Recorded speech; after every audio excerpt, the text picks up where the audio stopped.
Defense made a motion for a mistrial. Prosecutor was up to some fuckery. Potentially damaging evidence, no basis for it. The judge specifically said, do not ask that question. Do not use that as evidence. She walked right down the path and asked the question. It may be over on Tuesday morning. Batman Bruce Wayne bitch snitch. Gerald Brooks, your constitution does not apply to me because I'm a sovereign citizen, a traveler on the land, I'm the Moorish Empire or whatever, bitch snitch.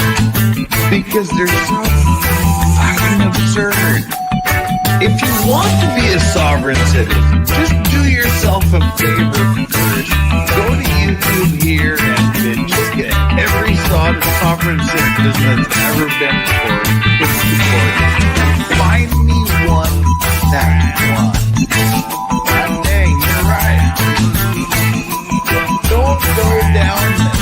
It's not the path. Don't have time for stupidity. Some clever dick on the internet didn't find the great loophole in all of the world's law. Bitch snitch. God dang, you're right.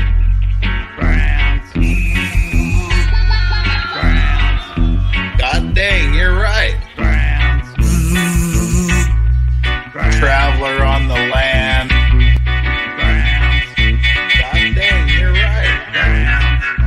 Moorish Empire,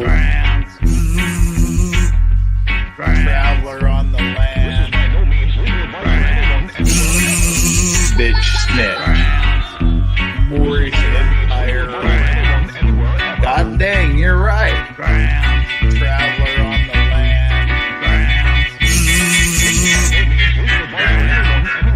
bitch snitch, the late evening U.S. people.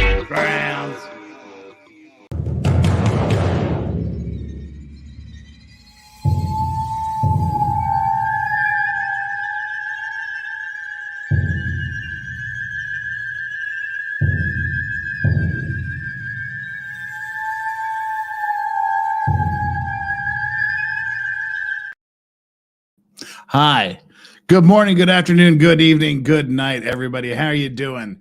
Yeah, I'm ish. I'm very, very ish today, as you can see. How are? It's been a one of them thar days. So, I don't know. Danny says, why didn't I get a notification? I don't know. I didn't get a notification to put on my hat and stop the glare. See, that's the thing. That's these lights that I've had for a while now. I don't need a hat anymore indoors because it's not that bright freaking garish LED light over my head shining on my head. It's these beautiful soft lights, but it's still become a thing. So, you know, forgot to put on the oldie hat. Hi, this is there we go. That's better. Now I don't have the light sort of shining directly into my eyes. Right. And I seem to also have not put out a thing on Twitter. I guess that's my fault. All right, we're live. Get in here. There, that's gone. There. Now it's out there on Twitter. Good morning again, as I've already said. We're gonna pick up on part 4 of the Donald Hartung trial here. It was billed as the Witchcraft ritual murder trial. This is part 4, and we haven't seen hide nor hair of witches or rituals. We've seen some evidence of slayings, but not particularly done at the hands of our erstwhile defendant. But gotta say, they're building a very, very good circumstantial case so far. So it's not looking good for our defendant. Again, just very quickly nutshelling this for those of you that are just joining us here. We got 124 peeps hanging out right now. Flux, don't start. Right. Well, we've got it was introduced into evidence through testimony of peeps that he would go over to, because for some reason his adult half brothers were living together with his older mother. Obviously, she was older because they were in their 40s and he was in his late 50s. I think they were late 40s. He was his late 50s, and his mother was somewhere. I can't remember the ages. They were all old when it happened. Let's just put it that way. So for some reason, his half brothers are living together with his mother, and he would go over every Tuesday and make them dinner. He had recently reportedly been written out of her will. Apparently there was some money there involved. He was written out of the will. Or so the prosecution alleges. He is Donald Hartung Sr., and he has a son, Donald Hartung Jr., and the express exclusion from the will by his mother was named Donald Hartung Jr. as the one being excluded from the will. So the defense are saying, aha, it wasn't him, so he has no motive. But the prosecutors are saying, well, no, it was just kind of a typo. It was really him. But anyway, there is evidence he went over on Tuesday and made them some dinner. Then suddenly people started to notice that the two brothers weren't showing up where they worked. One worked at Walmart and the other worked in some IT capacity for Homeland Security. And unsurprisingly, it was the Homeland Security people that started wondering where their boy was. He hadn't showed up. There was no contact with any members of the family. Friday, the police go to do a welfare check, and they discover that there had been these 3 brutally murdered bodies locked up in a Florida home at the end of July with no air conditioning, buried under piles of blankets. The officers on scene painted a picture that was less than pretty. The smell was apparently something bad. Plus the house, it was essentially a bunch of hoarders living together. The house was Hoardersville, Florida. There was blood everywhere. There's this weird ceramic goose that keeps showing up in all the garbage cans. There's several webcams in different garbage cans. There's things like that. But the police have a little differing story. A couple of people differ on whether when they brought in Donald Hartung, when he showed up, so one officer said he looked distraught or stressed or nervous, and the other one said he looked cool as a cucumber. So there was a little bit of difference there. We had the crime scene, the forensic lady on the stand for the last week and a half, giving her breakdown, which is always the here's the pictures I took. These are, where everything was. This is where the broken goose parts were found. This is the Hoardersville, Arizona or Florida house. And just kind of went through that. The defense, I don't know what on earth this defense lady's strategy was, but it was bizarre. She laid out on this board all of these pictures out of order, not in the order they were taken of this garbage can. She went, first of all, the forensics lady, she had a drug problem that apparently she developed after a few years, like two years after this case.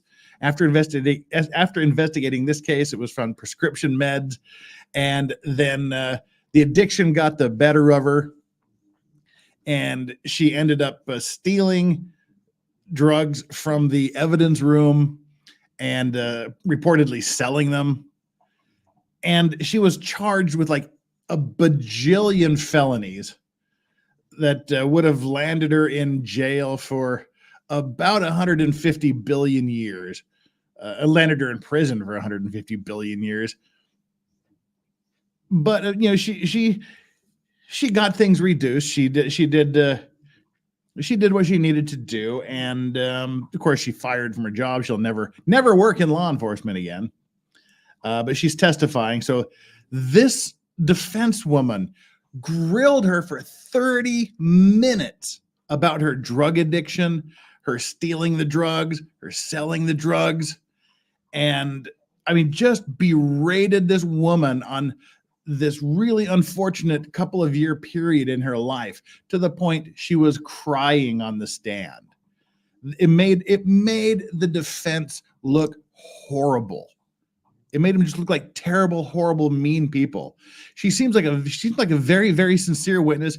Yes, I did this. I'm sorry. I got involved in this. These bad things happened in my life. I made horrible choices, and I've done my time. I've turned my life around. I feel terrible for what I did, but it all happened after the investigation. But yeah, but they reduced her. The defense woman reduced her to tears, and then she spent the next 30 minutes of her cross-examination going over pictures of this one garbage can. Aha, here you see things in the garbage can have shifted. Aha, here you only show a picture of one cigarette butt, but you found 5 cigarette butts, but there's no photographic evidence of the other 5 cigarette butts, to sort of make it look like they planted some sort of evidence in the garbage can. That's how they're making it look. But she repeatedly answered for 30 minutes. No, it's just when we move stuff out of the way to photograph what's underneath it. Or when you move things, like moving it from the house in the van down to the police station, things get shifted. And they tried to make it sound nefarious. It was just wild. Oh, people saying you simped for her, ask her out. Jeff's cheering on his crush. No. That witness is coming up. I've seen. She doesn't need fixing. She's already fixed. She's done her time. She did her job. But no, the first witness today. Yeah, keep your little squinty eyes on her. Anyway, that's sort of the background of what's been going on in this case. And that's where we left off, with this horrific defense strategy of humiliating this woman to tears. Well, I guess we're going to pick that up. We're going to pick that up here. I sent Ozzy Overlord a link. I don't know if he's finished streaming yet or if he's just gone to bed. I know he said he didn't know if he'd be able to make it, or if he did, how long he would be able to stay. Hey, Danny, you're awake. Want to join? If you're still watching, are you still watching, Danny? Yeah, Dave, you're still here in chat, Danny. So if you want to join and hang out for a couple hours, I know you're going to get up at 4 or something like that for some ridiculous hour. But hey, you're in the same time zone, so you can hang if you want. All right, we've got our like and subscribe poll today, and I've just got to say I'm not even trying at this point. This has been one hell of a busy week and a half. This week, Monday through Thursday, has been insane. And I have literally been in 2 positions the entire week: on my back asleep in bed, or sitting in a chair in the office, or sitting in a chair here. And my back is just shot. I can walk for about 4 minutes till all the muscles in my back start to cramp up. So I got one of those roller things, those muscle stretcher, back stretcher roller things. And I was rolling around on that just before the stream, trying to stretch out some of the muscles in my lower back. And the sounds I was making were distressing the dogs. They thought I was being murdered. They were all running around, barking around me, trying to lick my face. And I'm just like, oh God, this hurts. So it's been, and the work has just been ridiculously stressful. I've got 3 ungodly huge projects that one needs to be done tomorrow. One needs to be done on Monday, and then the other one is basically done today. All told, it's like right around $100 million for that I've been dealing with for the past few days. So it's been incredibly stressful. So when I came down to here and write the like and subscribe poll today, got to say, I didn't put much effort into it. I sat here and looked and thought, what can I say funny about a zombie trial for 10 minutes? And I thought, all right, just who looks more like a zombie, the defendant, an actual zombie, Jeff at the end of F at Friday, or just, I couldn't think of a number 4, so I said just insert answer number 4 here. I literally, we know this doesn't mean anything anyway. It's just to remind you to hit the like and subscribe button. 216 of you here, 109 of you have hit the like button. So get down there, smash that like button, hit the subscribe. If you've wandered in here and have no idea what's going on, I apologize. We're watching this trial. Murder happened in 2015. The trial was in 2020. We do a retro trial every Thursday. But tomorrow is the important day. Tomorrow night, U.S. time. It'll be starting right around 8 p.m. on Friday is our F and Friday stream. That is the stream where we just say F it. We have a huge panel of guests. The only purpose of that is to entertain you and grift and for all that I'm worth. Hopefully it'll be worth a lot. So what we do there is every $100 that comes in, we do a shot of whiskey. And I'm a whiskey aficionado. I love to savor and sample and sip whiskeys and enjoy the flavor. I think people that do like shots of whiskey, like one shot down things, probably need to be horsewhipped. Enjoy the whiskey.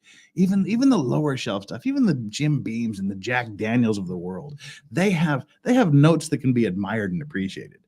So yeah, what happens on F and Friday is I do shots of whiskey, not just any whiskey. I take 25% of the previous month's super chat money and I put it towards this month's whiskey. So it'll be right around a $400 bottle of whiskey. I have to do shots of it. It's going to crush my soul. So our panel of guests that we're going to have on during this. So right now is a good time to start collecting all of your piggy bank money, all of your, reaching under the mattresses, pulling stuff out of the pillowcases, wherever you store your money, and get ready to give it all to me tomorrow, Friday evening, 8 p.m. Eastern U.S. time.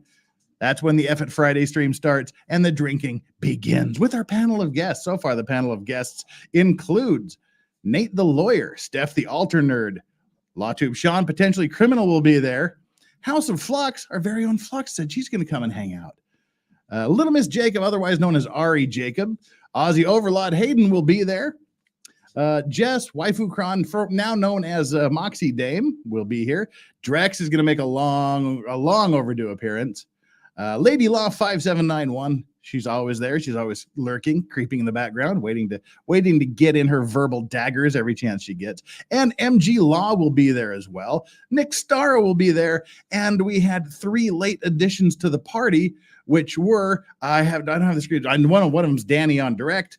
The other is Anna. It's that Star Wars girl, Anna. And who was number 3? Number 3. Danny, Anna, that Star Wars girl.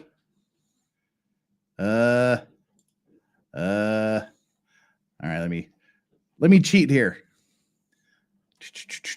It is the lovely Lila Hart, comedian extraordinaire. All right, dogs, get out of here. Dogs, all right, out from under the table. God damn it. There we go. There. Table me, outside you. There we go. All right, we're done with everything. We're done wasting time. We wasted 18 minutes. Usually we try to keep it around 12 to 15 minutes of introduction and fellowship and philosophizing, but we went over time today. So make sure you're here for Friday. That's going to be awesome. Just a lot of fun if you haven't ever witnessed an F at Friday. But Super Chats are the reason for the season. And speaking of Super Chats, Tammy Fayette. Tammy Fayette has kicked us off with the first Super Chat of this evening. Maybe doggos can take you for a walk. Yeah, these poor little buddies, little lumps. They're lucky for me, they don't really exercise much. They walk a couple 100 yards and like, yeah, we're done. So, thank you so much, Tammy Fayette, for kicking us off. We are now ready to go. Let's see.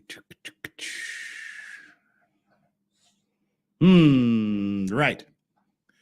Invite. Next to that is the share screen. We are starting with crime scene technician Linda Eliopoulos. She is taking the stand today. Let's embiggen and see how this goes, shall we? As soon as we push play. Oh, and take it off mute. You state your full name, please. Lindsay Eliopoulos. And will you spell your last name for us? Eliopoulos. Almost Eli Ms. Police. Eliopoulos, where are you employed? The Escambia County Sheriff's Office. Wait, What do you do for the Sheriff's Office? I'm a crime scene technician. I have to embiggen this so I can click on it if I need to, as well as copy her details so we can put it in the scrolling banner at the bottom of the screen where all of your questions are answered. And how long have you been doing that? Almost 6 years. Let me take you to July 31st, 2015. Did you respond to 4605 Deerfield Drive in reference to a death investigation? Yes. And on the 31st, approximately what time did you get there? Around 1:30 p.m. And approximately what time did you leave? Around 1:30 a.m. What was your primary job that day? So on that first day that I arrived, my main duty was to assist crime scene tech Christy Rollins in whatever way she needed. And primarily on that day, it was to do a video of the scene. And is a video of the scene done, I guess, in conjunction with photographs that are taken of the outside, inside, and what have you? Yes. Mm-hmm. After you left at approximately 1:30 a.m., did you return to 4605 Deerfield Drive? Yes, I did. And when was that? At around 7 a.m. the next morning, or that same morning. And why did you go back? It was a very extensive scene, so there was a lot more that needed to be done as far as processing and collecting any evidence. Now, you say this was an extensive scene. Why do you say that? The house was very large. There's our and undead we in had court. the 3 decedents inside of it. That's the defense. The house was defendant. also very messy and cluttered. There were a lot of items in it, so at that point it was hard to know what was going to be relevant to the case. Now, when you arrived back at the house at 7 a.m. on the 1st, was the house secured? Yes. And what does that mean? We had a deputy who sat outside the house all night to make sure that nobody made entry. We also had the crime scene tape still up surrounding the house. And the door that we were using to go in and out of the house, the back door, we had taped it when we left the night before and signed the tape so we would know if it was broken, if somebody had opened the door to go inside. And when you returned, did you go inside the home? Yes. Did you go back through the different areas of the house? Yes. And in the kitchen specifically, did you see areas that looked like blood? Yes. And did you take photographs? Yes, I did. And did you also do presumptive tests on those areas that look like blood? Yes. What is a presumptive test? So the presumptive test that we were using for the blood, it's called phenolphthalein. Basically, it is a chemical. Any areas that may look like blood, you can swab those areas using something that looks like a Q-tip. You can wet the swab the area that looks like blood. You add those chemicals to it. And if it does detect the presence of blood, then there will be an immediate color change and the tip of the swab will turn bright pink. Now, were some of the he's areas undead, that of looked course. like blood As alive as undead negative people on your can presumptive be. test? Yes. Okay, and if it wasn't blood, what did it look like to you? It looks like it could have been food. Did you find anything specific in the living room area? Yes. Okay, and what did you find in there? In the living room area, there was a sofa, and underneath the middle cushion of the sofa, I located a white iPhone 6 in a black case. Okay. Did you look in John's room? Yes. And what did you see in there, if anything? In John's room, there was a neck pillow that had blood on it that was leaning up against one of the side bedroom walls. And then next to that neck pillow, there was a white shelving unit. And on the shelving unit, I located his wallet, his cell phone, and there was a small white box that had a necklace inside of it. And on the outside of the box, there was suspected blood on there. Did you look inside John's wallet? Yes. Okay. And what was in there, if anything? Just miscellaneous cards, his driver's license, a Walmart card, and $2 in cash.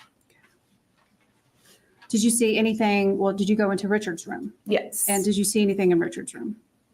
In Richard's room, we located a safe that was unlocked, and it had a large amount of money inside of it. Okay. And what may be large to me may not be large to others. Nice. So what is a large amount Is of the money? scene really Yes, and secure if you my didn't reports draw a all messed circle up. of If it salt will around refresh it? your memory, just please don't read from it. The good old. This is the good old. I don't really remember. Can I refresh my memory? Let's look at our reports and they read their reports, but you're not allowed to refer to your notes. You're not allowed to read from your notes. So you don't remember, you read your notes, you read your report, whatever, you get it back in your head, and you go, aha, yes, now I remember what happened because I just read my notes that told me what happened. You're not really remembering. This is a legal fiction that I don't really like. I don't like this refer to your notes thing on the stand to refresh your memory. It's not refreshing your memory. You're just reading the shit and remembering it for 20. If you went and asked her 2 hours later what she said, she wouldn't be able to remember it. So this is just something I never really liked. Yeah.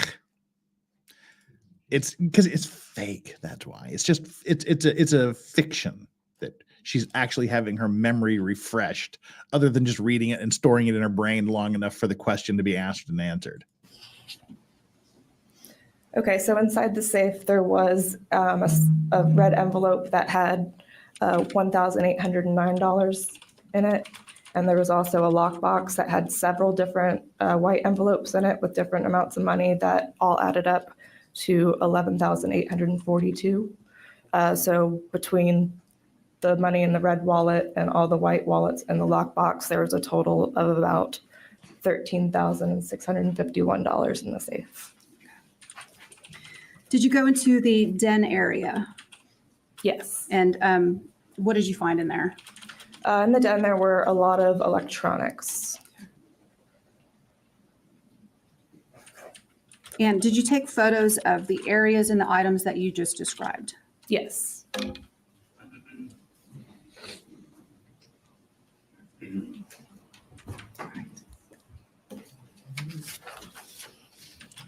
Did you look for all those? Yes, I did. Okay.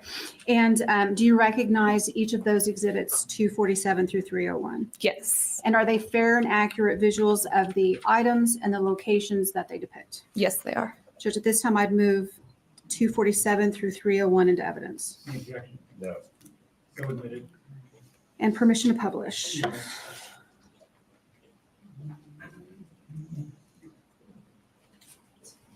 I'm showing you State's Exhibit number 47, and what does this show for the jury and for the record? 247. These are vehicles that were parked in the driveway on the side of the residence. All right. And The car. Back here in the back of this photo. That's does that the appear to car. be a neighbor? This Yes. is the Boulevardier. This is State's Exhibit number 248. What does this show? So this is the den where Richard and John had been located. Richard would have been right here, and John would have been right here on this couch. And then are there various electronics that were found throughout the den? Yes, one of these is a tablet over here, and there were several in this chair as well and behind this couch. This is State's Exhibit 249. What does that show? So this is just a close-up of one of those tablets. Yeah, entered that's the more den through this door blood right here. This would be on stained your right. than oil stained, I think. This is State's Exhibit 250. Now again, you can see the tablet right here. This was a chest that was in the room that we noticed that had areas of suspected blood on it. This is State's Exhibit 251. This is another area of that same chest. You can start seeing those areas of suspected blood now. This is State's Exhibit 252. This is on top of that recliner that is also in the den. You can see several different Substains. tablets, laptops, Oh, that's good. That's a good electronics just one. piled up in it. There's substains on the Exhibit carpet. 253. So now this is behind the couch towards the back of the den. You can see the bed over here. There is a laptop that was open right here. The chair also had other electronics on top of the chair. State's Exhibit 254. This is a box to a D-Link camera that we located in the den. State's 255. So now this is going into the kitchen. The den area would be right here. That's the back door that you see right here. So this is coming into the kitchen towards the living room. Interesting. State's Exhibit 256. Now, because there was some webcams. They found some webcams in the garbages scattered about the house. But so now there's apparently another camera here. If we're about 20 or 25%, we're about a quarter of the way through this trial right now. as far as the number of and thing of witnesses and time factors go. So if they have video of him doing something, this could make for a very short trial. This could make for a very short trial indeed. All right, so this is just a typical, the police walking you through the house. This is the boring part of the trial. The forensics expert, the crime scene analysts, that's where you get all of this. Here's where we found the blood. This is how much blood we found. This is where we found the bodies. This is what the bodies looked like. This is where all this stuff comes in. Then we get into the witnesses, the important witnesses, the witnesses who may have witnessed something or that it can add to it. Where are we at here? Mr. K says this is great and all, but why aren't we watching the turtle finale? Ooh, anticipation. That's why we can't give it to you all at once. We got to build up the anticipation. Plus, I need a break. Thursdays are my break day. That's the day I just chill and relax. And we do it this way through old trials. It's a good day just to take a deep breath and hang out together. And Tammy Fayette says, I don't see the witchcraft cannibalism, maybe, but not witchcraft. Yeah, I'm starting to think that witchcraft isn't part of the prosecution's case. I'm starting to think that perhaps it's going to be a defense argument, that it wasn't him, it was the witches. Because I do know that at some point a Wiccan high priest is involved in this trial as a witness. That is the only thing I know about this trial. So there is going to be a Wiccan high priest on the stand at some point. But until then, I have no idea who's going to be calling them. And Cavitano Cavalryman Che, Legal Vices read that OJ had been cremated, so no gravesite to visit. Yes, Flux, me, Ari Jacob, possibly Anna, that Star Wars girl. She said she's going to see if she can work in her schedule to hang out for the weekend. Tiffany Fong, we're trying to get her to come out and play. If you know her, she's hilarious. We're going to be in Vegas from May 25th through the 27th. I'm leaving Vegas early on the morning of the 28th to head to Utah until the morning of June 8th. So we'll just be hanging out there in Vegas. And the original plan was Ari knew past tense. Ari Jacob knew OJ, knew where he hung out. She was gonna help us set up an interview with OJ. 6 more weeks. He just had to last 6 more weeks, and he couldn't do it. So, alas, no pictures, no meetings, no interviews with OJ. But we will go pay homage to his seat at the local sports bar where he hung out and where we were to have met him. So I'm sure we'll take pictures of OJ's seat. So there you go. That's the OJ factor here. All right, folks, let's get back into this particular trial, shall we? So areas that we noticed that look like it could have been blood throughout the house, we would mark with these photo stickers and label it. So this would be photo sticker 1, so that we would know where this was. So this is on the kitchen floor underneath the dishwasher area. So that would be suspected blood on the floor underneath the dishwasher. And did you do the presumptive test on that particular area? Yes. And what was your result? If you want to look at page 11 of your report. Photo sticker 1 tested positive for blood. This is State's Exhibit number 257. What does this photo show? So this is still in the kitchen area. We've got the sink above right here. So this is photo sticker 4 that was marking these areas of suspected blood also. And did you do a presumptive test on those areas at sticker 4? Yes. And what was your finding? This area was negative for blood. This is State's Exhibit 258. What does this show? This is still, you've got the sink and the dishwasher here. This is photo sticker 2 marking another area of suspected blood, and photo marker 12 as well, marking another area. Okay, and did you do presumptive tests on those areas as well? Yes. And what was your finding? They were both positive for blood. This is State's Exhibit number 259. What does this show? So that same area we were just looking at by the kitchen counter, this was above it on top of the kitchen counter. This was a little zip-up case that ended up belonging to Richard. And there was an area of I believe suspected Richard blood right was the here one on that the worked corner of the IT for case. Homeland And did Security. you do a presumptive test on that area? Yes. What was your finding? Positive for blood. This is State's Exhibit number 260. I think you just testified that the area 2 and 12 were positive. Is that correct? Right. Yeah, then maybe he now just that- got sick of making where them that black dinner. case was Maybe that they we were just- forcing him to make them dinner. This is a close-up of sticker number 2 in 261. Move Is my that camera correct? here. There we go. Yes. This is State's Exhibit 262. And what does this show? So this photo sticker 9 is marking more areas on this counter over here that could have been blood. Okay. And did you do a presumptive test on the area at sticker number 9? Yes. And what was your finding? It was negative for blood. This is State's Exhibit number Okay. 263. What does this show? So this is the area below that photo sticker 9 right here. We had some knife blocks that we were concerned with, and there were some more areas. There's a lot of Some sort stuff in this substance on house. the wall right there. Did any of those particular areas look like blood or food, or could you tell? That looked like it could have been food. This is State's Exhibit 264. What does this show? What's up, Coke Fairy? I believe this is, let me double check. This is going to be, Okay. I see this. I like these because then we get a little bit of insight. By the way, we've got 280 people here watching a 5-year-old trial dealing with a nearly 10-year-old murder. Well, 4-year-old trial and a 9-year-old murder. This is our relaxing Friday. This is Donald Hartung, who's been accused of murdering his 2 half-brothers and his mother. This is the house where the murders took place. And 160 of you hit the like. Come on down there. Get down there, people. We need 120 more of you to hit that like button. Let's get it. Let's pick it up. Come on, people. Get those likes rolling.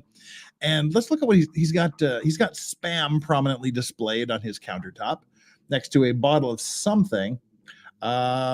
He's got some, I believe that is Jif peanut butter. And all right, what do we think this is? This looks like it could almost be like a lemonade mix. And this is like chili or beans or something. God knows what this yellow box is or the red box is. Not sure what those are. Burning sensations just in time for the spam. Fruit cocktail. Oh yeah, that's fruit cocktail, isn't it? I'm gonna see if I can embiggen my screen here on my own computer to see if it looks any better. It looks like peaches. It's canned peaches, and it looks like chili next to it. So if you blow it up, it's canned peaches. Some chili. Not sure what the yellow and green box is or the red box is, but that's what was on the counter of the victims. What have I done? I've touched things again. Stop touching things. Why? 6, I believe. There we go. Hard to read. An 8. Okay. And did you do presumptive tests on stickers 6 and 8? Yes. Millions What of was your peaches. finding? They were Peaches both for free. negative for blood. This is State's Exhibit 265. You beat me to it. What is this showing?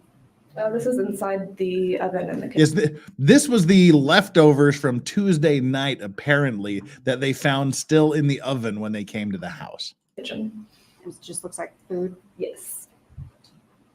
This is State's Exhibit 266. What does this show? So this is You're that damn couch in the right, living room Coke that I Fairy. mentioned where I found the white iPhone. It was under this center cushion right here.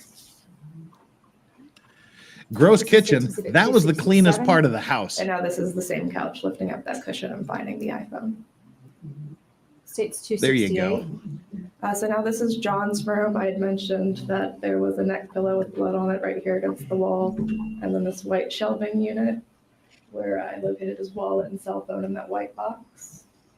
This is 269. So that top shelf here, this is the white box I was talking about that had the necklace in it and some suspected blood on the outside of it.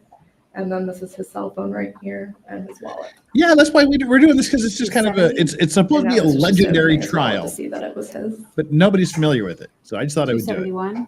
So now this is once I saw that there was some suspected blood on that box and I marked it with photo sticker 26. This is 272. This is inside of that box, that necklace that was located inside. 273. This is looking back at that neck pillow that was against the wall right there. 274. And this is after removing the neck pillow. We could see that it was transferring blood onto the wall from the neck pillow having blood on it. 275. So this is Richard's bedroom. And again, I believe Richard is the one that worked And what is for that area Homeland on the Security. bed? So this was another area that we did test for suspected blood. And what was your finding? It was negative. It was just pizza sauce. 276. It was spaghetti sauce all These over are the more bed. just shots of the items around Richard's bedroom. Oh yes, we also decided that they're big. They're big These are some Alabama electronics fans. that had Roll been Tide, located roll. within his bedroom as well. 278. More electronics and his ID cards that have been located within his bedroom.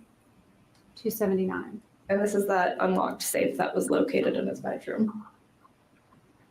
280. This is opening the safe. Down here is that lockbox that I was talking about. 281. This is taking out the contents of the safe. And this is the red envelope purse that I mentioned also had a large amount of money Behind in the it. red envelope. 282. So this is once we start counting the money out of the. Woo, cash. We got cash. What are we looking at there? Those are ones. I thought they'd be like hundies. We got some ones. We got a few 20s. Different I guess I got a little bit of each denomination. So yeah. All right. The first thing he sees like a pile of ones. He got to stop doing that. Look at he's going for the strippers. got to get my pile of ones and keep them in the safe. Those items. 283. And here's the lockbox. 284. And these are all the different white envelopes that were within the lockbox that had different amounts of cash in them. 285. This is one of the Dollar bills, y'all. receipts we found within the home with some monetary values on there of different accounts. 286. This is just another shot of those envelopes that were containing money that were located inside of that lockbox. 287. And this is the same, just more of those envelopes. 288. And this picture is taken back at our lab where we were counting all of the money again. 289. And this is just us counting the money more too out of all, you can see They didn't trust the what came bank. out of which envelope of the lockbox. 290. This is one of the computers that was collected on scene. 291. And this is another shot of that computer as well. 292. This You is the tell computer him, that Sarah was Palin. located on the bed directly behind where John was found. 293. And this is another view of that computer. 294. These are more cell phones that were located in that den area. 295. And once again, more electronics and cell phones located in that den. 296. This is John's cell phone that was located within his bedroom on that white shelving unit. 297. And this was just another electronic that was located throughout the house. 298.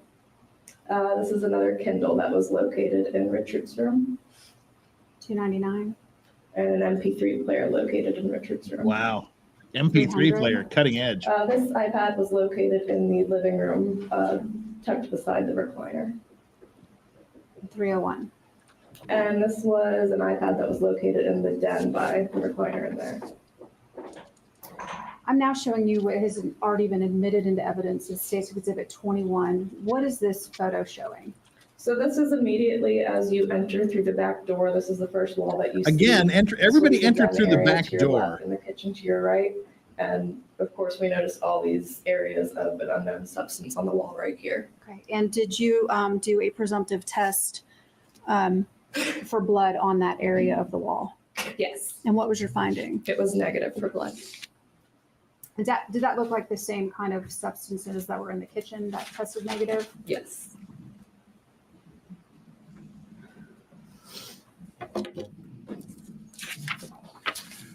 Now, did you swab a number of It'd almost be worth committing a crime if she would come and investigate it.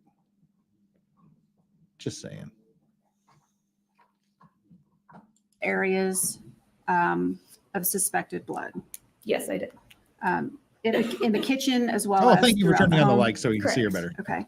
And what time did you leave on August 1st? Around 8 p.m. Was another crime scene technician assisting you at that point? Yes. And who was that? It was crime scene technician Lawrence Masita. I had a Zune too. And did he also turn a number of swabs and items over to you that he processed? Yes, he did.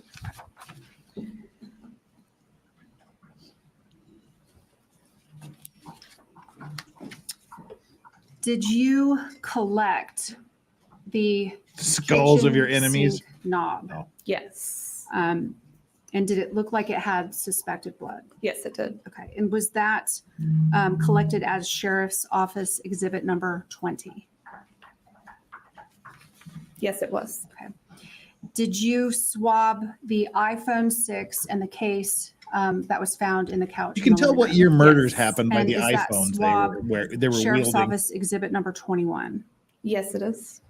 Did you swab the coffee table that was in the living room area by the recliner? Yes. And is that Sheriff's Office Exhibit number 107? Yes. Did you swab the bottom of the sofa cushion where the iPhone 6 was found? Yes. And is that swab Sheriff's Office Exhibit 106? Yes. Did you swab a D-Link cord in the den? Yes. And is that Sheriff's Office Exhibit number 123? Yes. That chest that you testified to that was in the den area, the white chest with some blood. Right. Did you swab that chest? Yes, I did. And is that Sheriff's Office Exhibit number 124? Yes. The white box in John's room that had the necklace in it. Mm-hmm. Did you actually collect that white box? Yes, I did. Did you turn it into evidence? Yes. And is that Sheriff's Office Exhibit 136? Yes.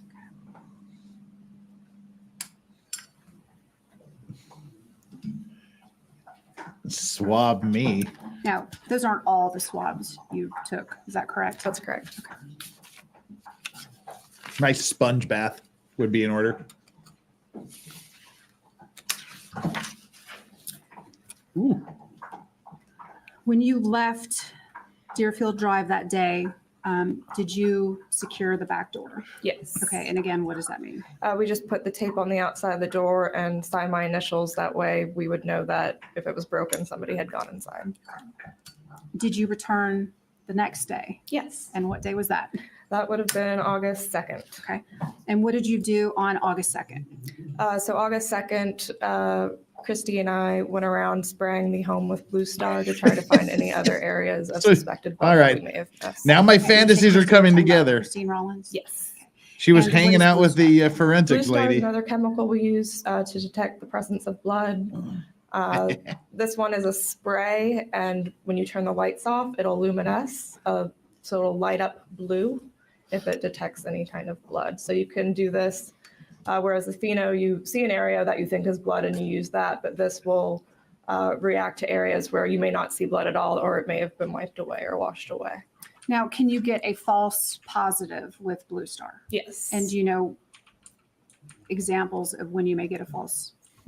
Some paints and varnishes can create a false positive with Blue Star. What about bleach? Bleach, it's more so with a with luminol, but Did you look in what we now know as Von Seal's room? yes. Okay. And did you see anything of interest in her room? Yes. Okay. What did you see? So once we sprayed Von Seal's room with the Blue Star, there were two areas that lit up blue that caught our attention.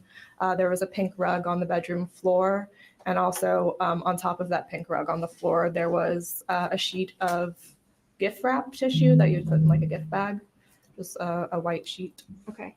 And I'm going to show you what has been already moved into evidence as State's Exhibit 121. And can you just describe for the jurors what you're talking about? Okay, so this is in Von Seal's room. This will be her bed right here. You can see this pink floral rug beside the bed. An area on that rug lit up with that blue luminescence. And then this is right here is that white Something- gift tissue. something sheet close to that, also lit Kitty. up. Okay. I can't remember And the exact could you tell spelling. if It's that kind of was weird. suspected blood, or could you tell what it was? There was some discoloration, but to the naked eye, it didn't look immediately like blood.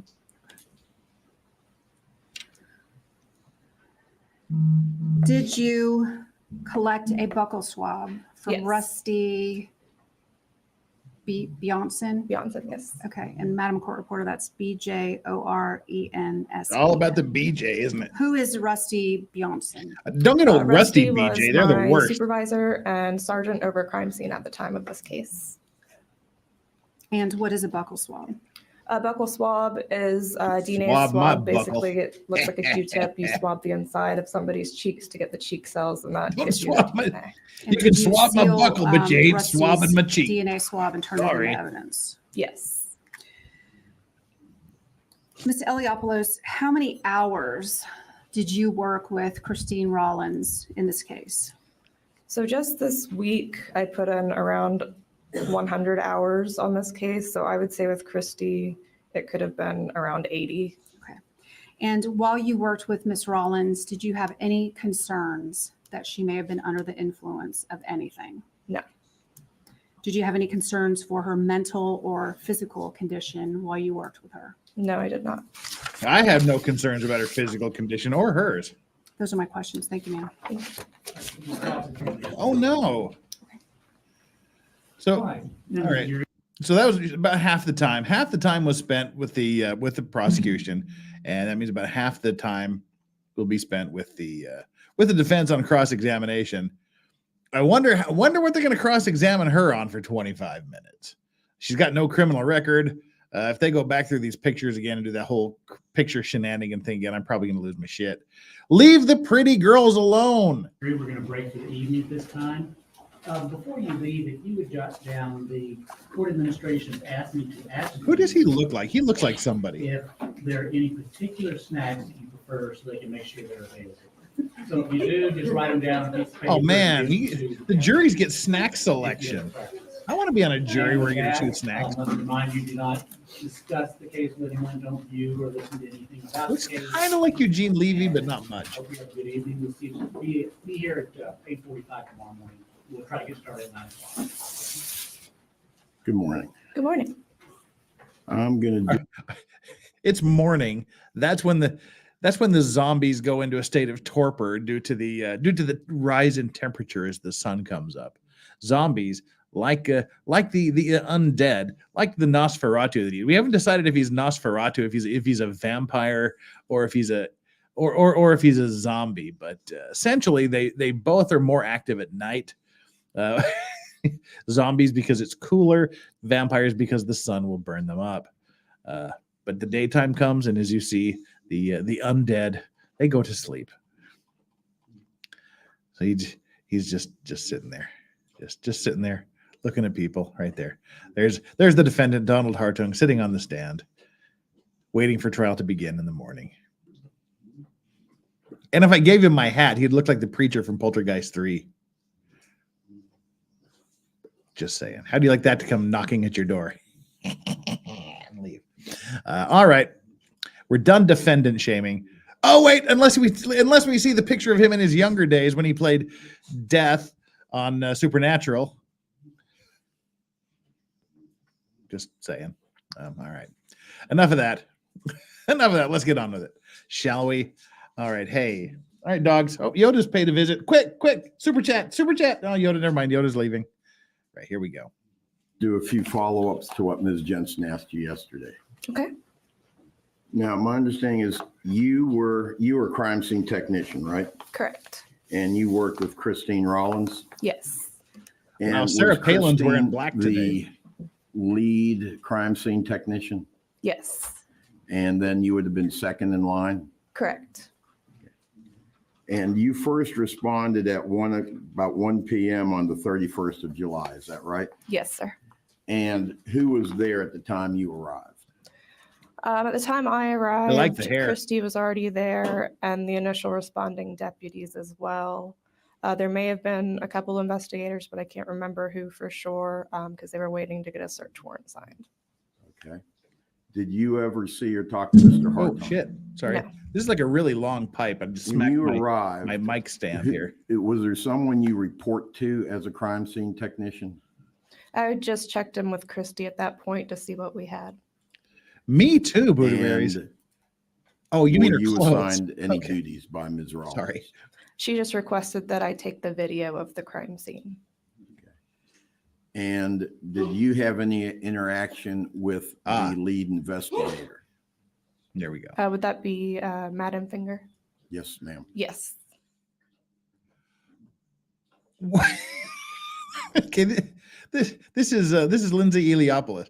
Did she just say Madam Finger? What did I just mishear? All right. Jeff and his long pipe smacking stuff with it. Stop, bye, Franz. No, there's a master pipe maker here in Korea, and he made me this gorgeous pipe from bamboo. This is just an absolute gorgeous pipe. I love this thing. It's fun. If you get real close, you can't see it really well, but the patterning on the bowl here is just gorgeous. But yeah, it's really super long. As far as like the long church warden pipes, or what they call Gandalf pipes go, this is longer than most of those. It was a big custom job. I love this thing. So now, yep, Danielle says, yep, she said it. Madam Finger. All right, we got to go back and find out what Madam Finger is all about. Danielle, can you help us out? Are you any use? Can you tell us anything about Madam Fingers? Yikes.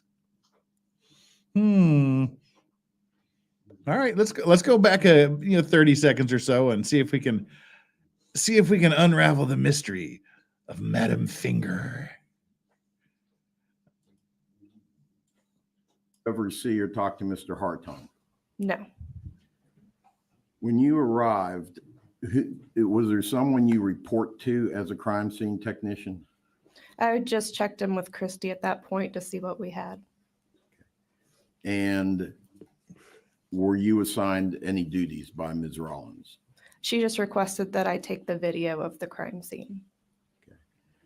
And did you have any interaction with the lead investigator? Would that be Madam Finger? Yes, ma'am. Yes. Okay, so that's the lead investigator. That's right. There were some weird names in this last week because, like, we were talking about I remember now we were talking about Finger going through the back entrance. We were talking about things like that.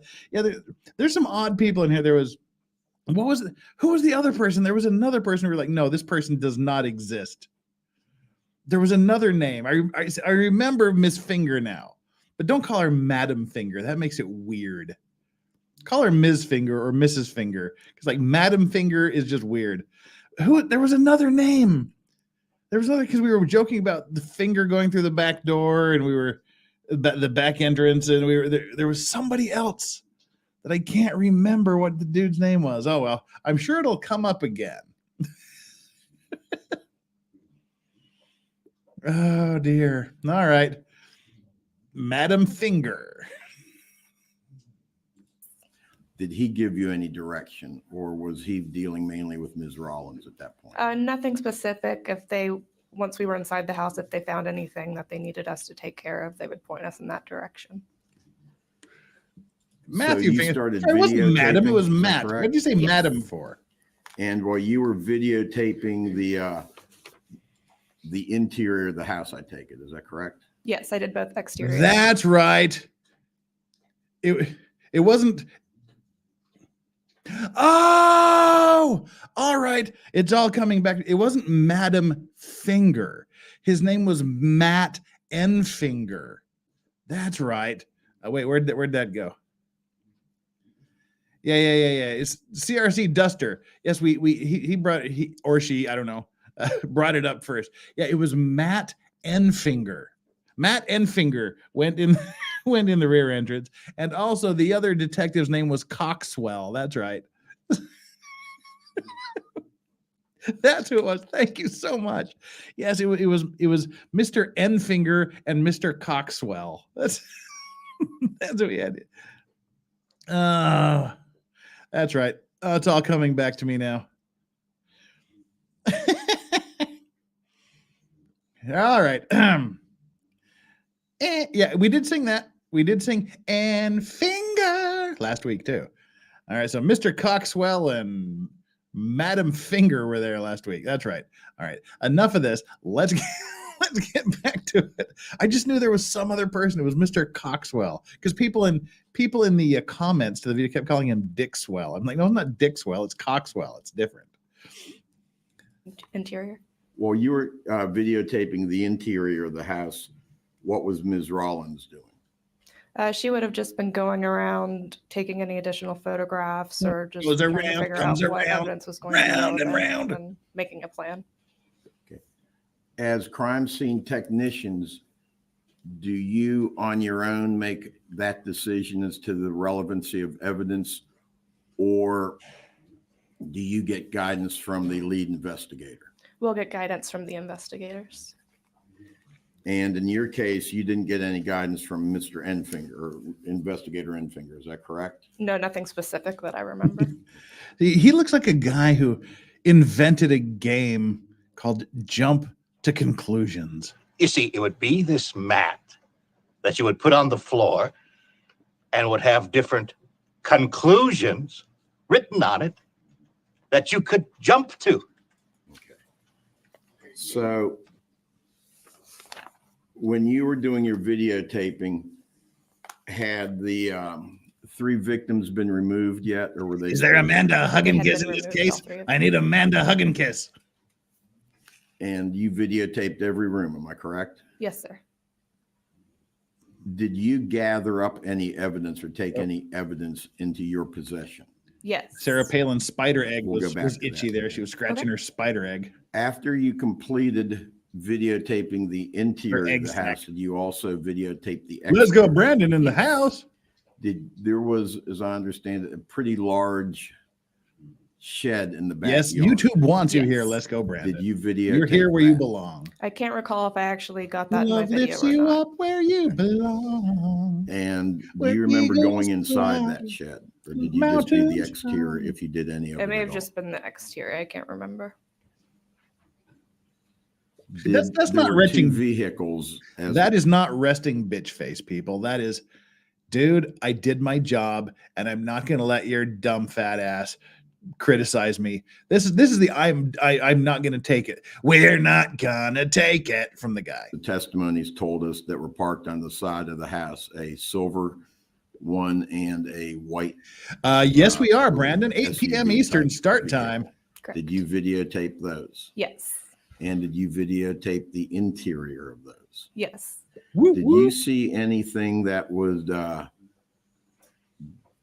be evidence that you seized in either of those? No. Do you see any money in either one of those? I believe there was a check located in one of the vehicles, but I believe Christy collected the check. Okay. But other than the check, there was no dollar bills or any cash. Dollar bills, No, y'all. Not that I saw. I'm so drunk I can barely see. What in hell's me get through another day? I believe while you were there, the FDLE came, did they not? Yes. And what was Sorry, the all the purpose of Simpsons them? references got to me. They were using their Faro machine to do a sketch of the crime scene. It creates a 3D Faro sketch. machine. And if you would, for the Oh, jury, can you They have a explain to machine us that what creates a Faro sketch. Okay. is? Oh, here we go. So this Faro machine, it's kind of shaped like this. You can put it in the middle of the room and it does scans of the room and it can do measurements as well. And it creates a 3D scan of that room.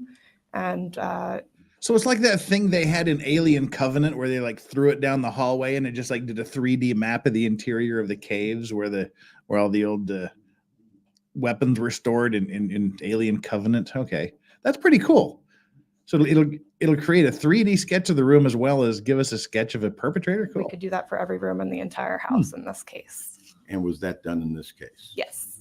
Cool. And ultimately, based upon that, did you do a This guy's like mixing some sick beats here in the back.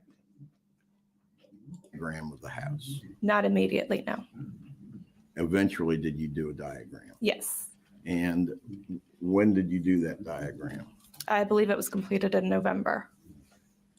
And was that based upon the Pharaoh sketch? Or the Pharaoh? Yeah. Yeah, it did look like a little Death Star. I did didn't it? not look at any of the Pharaoh documents. I did it based on memory and the photographs of the scene. And is that the one the state asked you to do for them? Oh, was it Correct. Prometheus? Oh, yeah, they did it in Prometheus. Sorry, And I believe that's already been introduced. Okay. that's right. It was Prometheus. Now, what is a Visio program? Visio is just one of the online programs that we have on our computers in crime scene. It just is the program that we use to create our sketches that you would have seen earlier. And is that the sketch? Is that the program you use to create the sketch that has been introduced by the state? Yes. And was that sketch to scale? No. Well, that's pretty So useless if just it doesn't do shows it to the scale. rooms and some of the Oh, his headset's slipping. But let's go, Brandon, with a $5 super chat. I think Jeff is the man to answer this question. If you were to creatively test your Apple Care coverage, how would you do it? River, tall building. River. See if it can take a stabbing and keep on ticking. If that's what phones do. Takes a stabbing and keeps on. It takes a stabbing and you can keep on gabbing. That'd be a good motto for Apple, wouldn't it? Apple River. Takes a stabbing, you keep gabbing. sketches of furniture, but it's not a T-scale drawing. Correct. That was lame. Sorry. I thought it was funny though. Really. Wait. Now, during your testimony, you talked about you found suspected blood, but then when you tested it, it was not blood in a couple places. Correct. You recall that? Yes. I think one when you walk in the back door on the wall to the right, there was what you all thought was blood, and then it turned out to not be blood. Correct. You call it? Yes. Explain that process to the jury. So any areas we see that could be blood, but we're not sure, we use that phenolphthalein, and this is just a presumptive test for blood. It does not confirm anything. And you take a cotton swab, you swab the area that you think may be blood, you add the chemicals to it, and if it does test the presence of blood, the swab will turn an immediate pink color change. But it is known to, it's not species specific too, so it can react positively with animal blood or anything too. So it doesn't necessarily tell you that it is human blood. So further testing would need to be done. So if a dog had a cut, that would show up blood, but you couldn't tell if it was human blood or dog blood. Wait a minute. So I saw this. Lisa Bates Lester said her dad was the chief forensics at NCIS for years. I thought that was just like a joke about the show NCIS. So apparently that's a real thing. Huh. Is that a real thing? Because we were talking about technology and then you put that up. So I thought we were, joking about NCIS because one of my good friends here in Korea was the NCIS chief, and he was like really pissed and he hated the show. He's like, yeah, right. Like we have all that technology. He said, I have a little flippy spiral bound notebook and a pencil they give me. So that's my technology. Oh, and he also taught her criminal justice. Wow. We have people here. Sorry. I've been flippant. I've been flippant in the face of people involved. Wow. Huh. Welcome to chat. Don't spoil the ending because none of us here seem to know how this trial turned out, myself included. It was just listed as a legendary trial. So we're seeing where it goes. Cool. Welcome, Lisa Bates Lester. Is that Correct. Yes, sir. Do you know how many times you tested the area in the house for blood and it turned up there was no blood?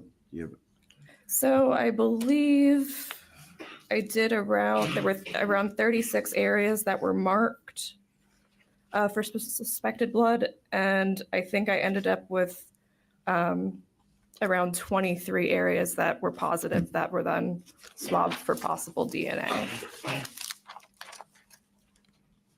And of those 23, you didn't know if it was human blood or I'm never animal not going to blood. laugh at that. It was just blood, right? Correct. And was most of that where the bodies were found? In the rooms where the bodies were found? Yes. Now, it's my understanding that in the utility room, there was no blood. Correct. And there was no blood in the foyer. Correct. And you said there was some on the freezer. Yes. And again, could that have been blood in the freezer from taking out meat or taking something, or putting it in where blood would come out of a package? It could have been, yes. We're not taking out meat and putting it back in, And- and hopefully there's no blood. Good Lord. I think you Good said Lord, there was also Mr. some on Defense. the washing machine that was next to the freezer. Is that Lord, right? Mr. Defense, you're in the presence of ladies. Stop talking like that. That made me inhale my pipe. Do you have the ability as crime scene technicians to check washing machines to see if there's any blood in the washing machine? We could have used that blue star spray to see if it may have reacted.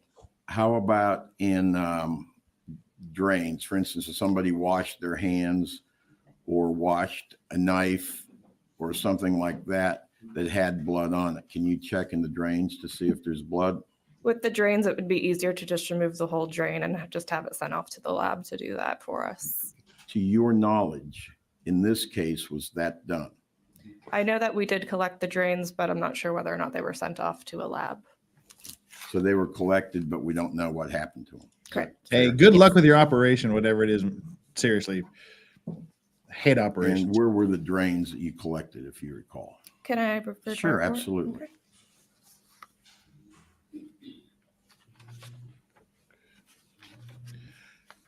Yeah, blue star spray. It's like the luminol that makes the blood stains glow under a blue light. I have a laundry bathroom sink drain pipe that was collected, so that would be from that bathroom that was right off the laundry room. Is that the half bath? Yes.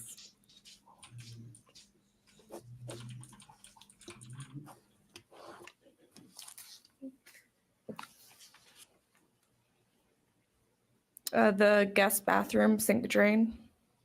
So that would have been down the hallway by the bedrooms.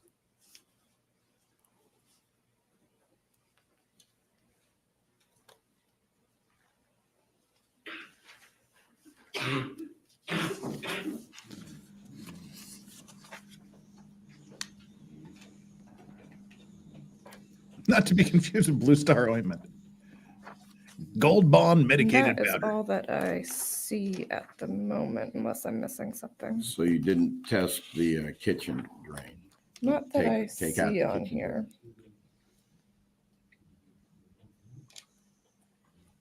Oh, I have kitchen faucet and kitchen sink drain, so yes.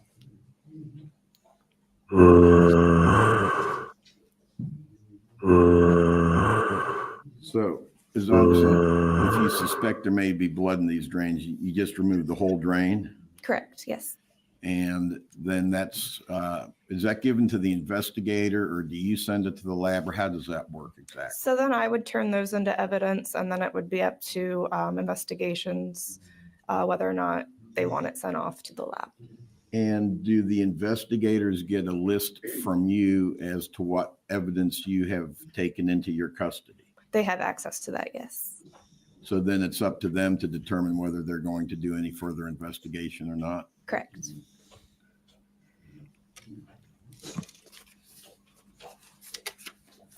When these areas turn up positive for blood, and you take a photograph of it, correct? Yes.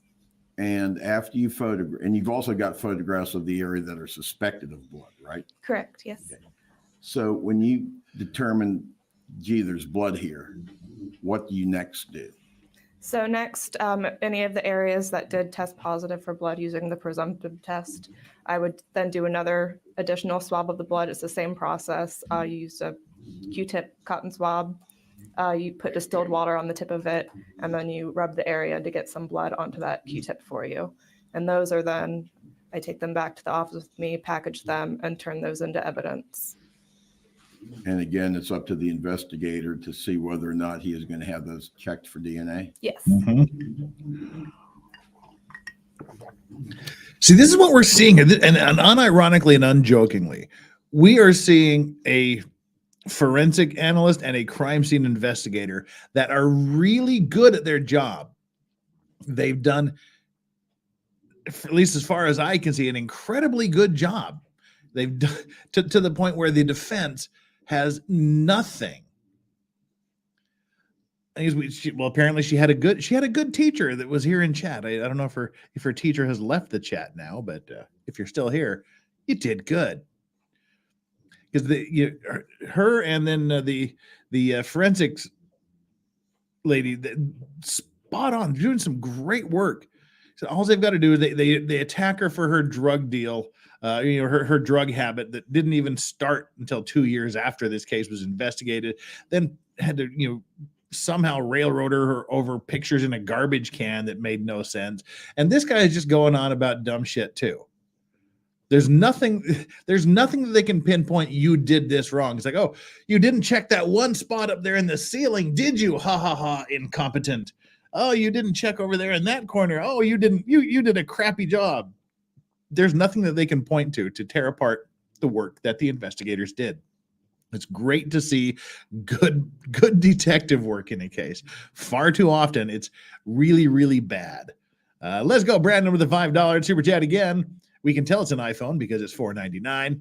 This is me typing a normal sentence, and Apple is saying I'm too dumb to type 5-letter words, and it's not the phone. Exactly. That's why I jumped ship, and I left Apple in the rearview mirror about 8 years ago. Haven't looked back. Love it. And speaking of looking back, let's get back. Oh, well, as long as we've stopped here, we're 1 hour and 16 minutes into this. Let's do a quick midstream grift here. Everybody take a deep breath. We got 314 people here, 232 likes. We need about 80 of you to get down there and hit that like button. Do it, touch it. Hey, she's still here. Hi, Lisa. So you did a fine job teaching this woman all about, was it criminal justice? Good job. She seems to be a spot on, great investigator, as well as the forensics expert last week. Good stuff. So this is good. It makes me happy to see this. As I was saying, we got 317 people here, 236 likes. Make sure you get down there, smash that like button. Let's milk this for every like we can get. If you haven't subscribed and have just stumbled across this trial, this is what we do again. Every Thursday, we do a retro trial. We did OJ for about 1.5 years. We hit the highlights where we saw the exact opposite of what we're seeing here. We saw Dennis Fung. When you do your job so poorly that you become a verb, as in you have been funged or you funged this up, that means you didn't do a good job. when you actually become a verb in the public lexicon for a while. And again, I mean, he did such a poor job. And I've always said, and I know I've repeated it time and time again, Barry Scheck cross-examining him for essentially 8.5 days on the stand just so ripped Dennis Fung's soul out of his body with what I will go, unless something dramatically happens in the next 30 years or so. Dennis Fung's cross-examination of, Barry Scheck's cross-examination of Dennis Fung is probably the greatest cross-examination that has ever been recorded on film. Absolutely a devastating cross-examination because they did such a poor job. And the dismantling of his assistant didn't go much better for her. Miss Mazzola. So yeah, it's great to see some good investigative work. All right, our like and subscribe poll, which again, I'm too frazzled to even think of a witty and clever like and subscribe poll today. So if I had an iPhone, I would have phoned it in. But I just sat here. Again, the like and subscribe poll is just to remind you to do all that stuff, do all the YouTube-y stuff. Who looks the most like a zombie? The defendant, 36% of you said the defendant looks like looks most like a zombie. 10% of you say an actual zombie. It's like 26% more of you think he looks more like a zombie than an actual zombie does.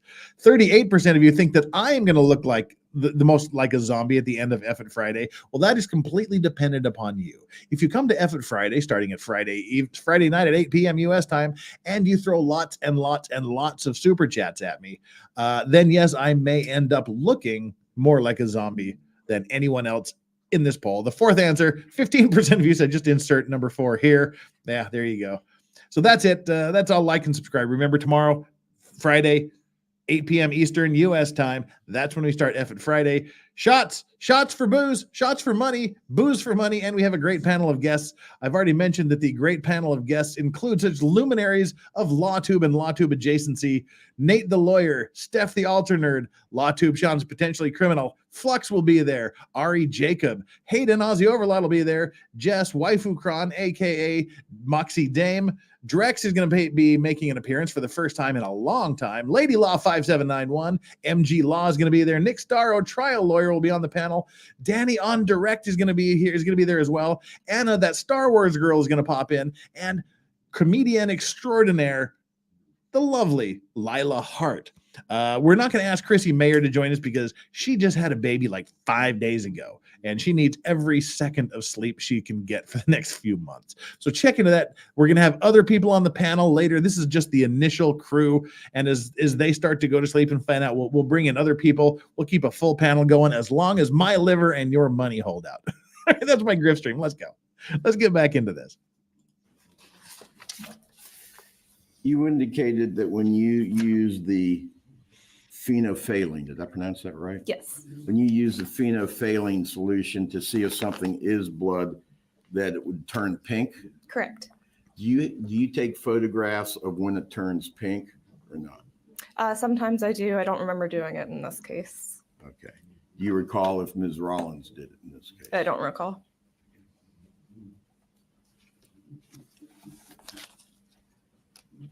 Now, there's no blood in the utility room, correct? Correct. No blood. Okay, again, this is just me going off in ADHD land here. Let's go. Brandon says this is a $1,500 phone. What's not cheap?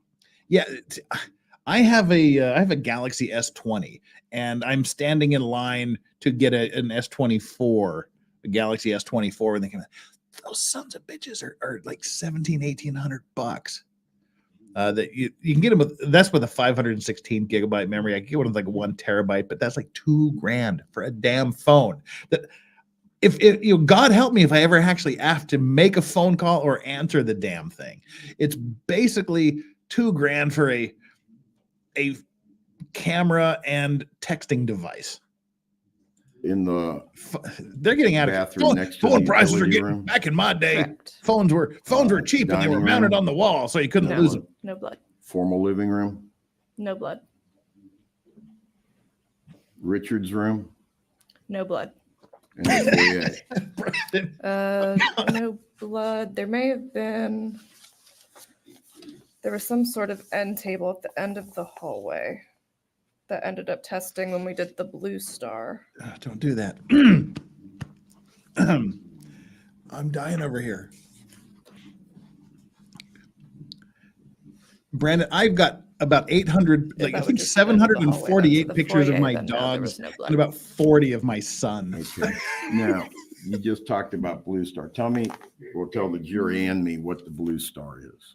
So blue star is another test that you can use for blood, but in this case, you can use it in areas that you don't necessarily see things that you think are blood, because you can use it on areas that may have been wiped away as well. So for this, we just, it's a spray chemical. You spray the whole house. You have to dim the lights so that'll react. Dim it's the a lights, blue chemical light spray. That'll luminesce areas that may have blood. So we just went around to make sure we hadn't missed any areas in the house. Okay. And what day did you do the Blue Star? You're That would entirely have welcome. been Lisa. Thank you very much for being here. August 2nd, I believe.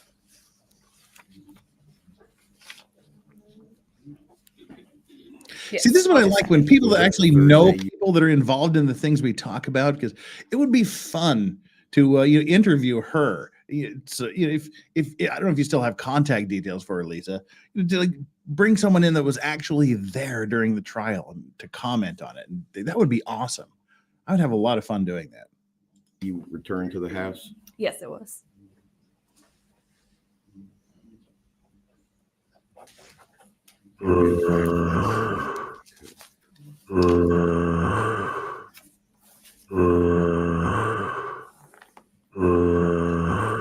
Please pan away from him.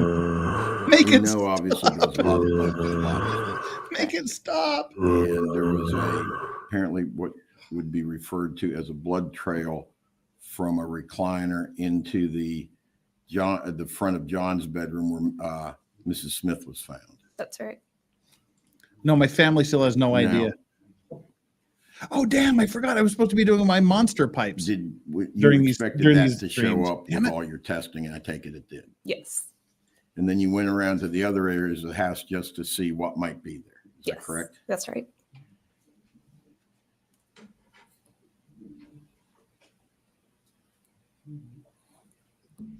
Where is she? You got the Now, at what point during the first day, which would have been, I think, the 31st of August that you were there, Hmm.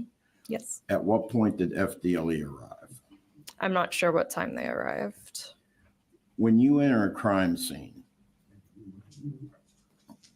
do you have to sign in on a log that says your name and what time? No, you I didn't arrived, sign in what on a time log. you I leave? signed in a Yes, pad of usually the paper. initial deputy is responsible for keeping a log of everyone who goes in and out and what time. But is there a place where you personally sign? No, they just fill it out. They ask us our name when we walk up. When you walked up at 1:40 or so on the 31st of August, July rather, did you check in with anyone? I don't remember. So you don't know if you were logged in or not. Is that correct? No, I don't know for sure. We're making good time today. We're going to get into the next witness here. Now, what time did you leave on the 31st? Around 1:30 a.m. So you were there about 12 hours, Yes. correct? Yes. And then when did you next go back? 7 a.m. that same morning. So Saturday morning on the 1st at 7 a.m. About 5.5 hours later. Yes. And when you went back on the 1st of August, what was the purpose? That was the day that we went around marking all the areas of suspected blood and testing them with the phenolphthalein.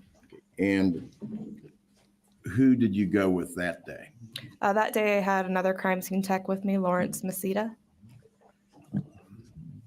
That's Did an he ride unfortunately with you? dull name. No. You have So Mr. you were riding Finger and with Mr. him. Coxwell, and you're Correct. bringing some rando with a And were normal you there name. first, or I can't say for sure. We probably got there around the same time. were there any other deputies in the residence at the time you arrived? No. Was there anyone there to give you any direction, or did you know why you were going back? You just have that in your mind. I can't remember if there were any investigators there the second day or not. Well, that was kind of when I said deputies, I meant to include investigators in that. Yeah, I can't remember who all was there on the second day. So there may have been investigators there before you, or may not have been. Is that fair to say? Yes. And on that second day, what did you do? That was when we were marking all the areas of suspected blood with those photo stickers and then testing them with the pheno. And if they tested positive for blood, then doing the swabs of those. Did you do more photography that day? Yes. And what photographs did you take?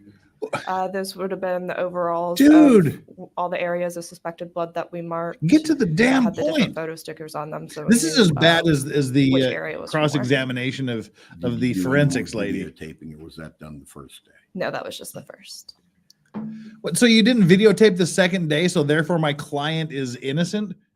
What? He hasn't asked a single thing to undermine her credibility other than you didn't swab a drain in the house. I don't know. I'm starting to think that again, I have no idea because I know nothing about this case, but I'm starting to think that the defense is going to put on little or no defense. They just got nothing burgers. They haven't poked a single hole in the prosecution's witnesses. Yeah, apparently great success. That's what the strategy is. Put the jury to sleep.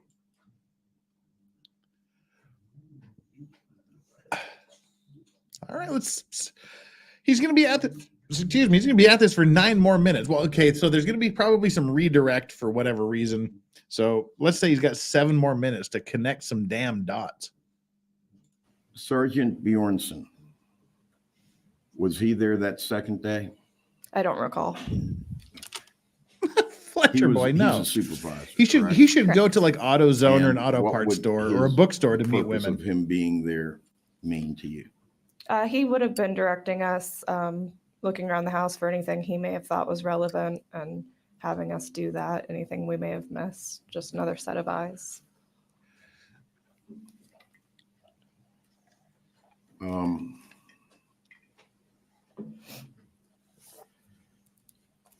When you did the cars, did you check the cars for blood? Yes. And Ah, did any gotcha. blood show up in the vehicles? No. They weren't murdered in the vehicle, dude. They were murdered in the house. He didn't take them to their, assuming he did it. He didn't take them to their When you private went the car second and day, murder you them were in their the lead car and then crime take them scene tech, back in the correct? house. Yes. Was it the first day or the second day that you seized evidence? It would have been the second day. The first day I did not collect anything. Tell me what evidence you seized on the second day. On the second day, I seized all of those swabs that would have tested positive for blood. Had you left them I'm just there glad we overnight? have really good No. audio for this. So you took some out the first day, is that right?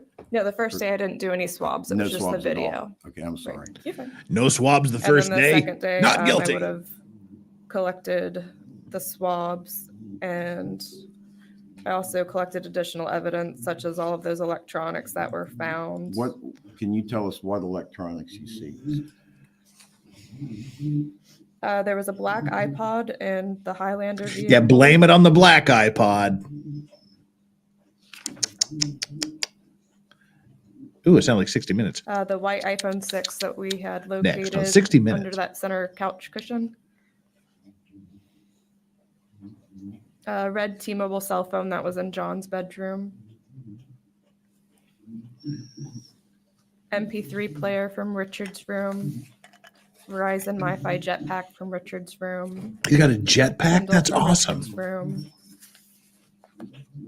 A Halo charger. A D-Link cord from the den. A D-Link camera box from the den. There was a D-Link camera box in the den? thumb Not drive guilty. From the den. Looks like about 2 iPads from the den. And One a iPad from partridge the in a living pear room. tree. 2 cell phones from the den. About 3 laptops from the den. Wow. That may be all of them. Cynthia, retired firefighter, says, well, I was helping someone who was having a medical emergency while I was shopping. My S22 was... Who the hell steals a phone from someone who is giving life-saving emergency care to someone while shopping? Oh, she's busy. Or you giving mouth to mouth. She's busy doing, they don't do mouth to mouth anymore. I'm old. She's busy doing chest compressions. Let's just steal her phone. Who does that? I called Samsung. I was able to purchase an S23 1 terabyte with first responder discounts. See, that's my saving grace. One of the lawyers in my office, his wife, her family owns like a bunch of cell phone stores, so she gets really good discounts and support. So I'll be getting a good discount on my S24 when it comes in. probably by the time the S25s come out. But anyway, that's who steals a phone from someone who's involved, who's giving emergency medical treatment to someone. Good Lord. Did you also seize a thumb drive? Yes. Thumb wars. And Yeah, mouth to mouth isn't a did you thing anymore. collect It's all about the of chest the compressions. electronics? Chest Yes, compressions, everything chest that I had compressions, chest listed there, I compressions. collected. Now, Sung to the tune of Happy Birthday, or when not you sung. collect You don't have to sing while you do it, electronics, but do you know. process it, or is it another situation where you just notify investigation as what you've collected, and then they decide if it's going to be processed or not? Yeah, investigations will decide.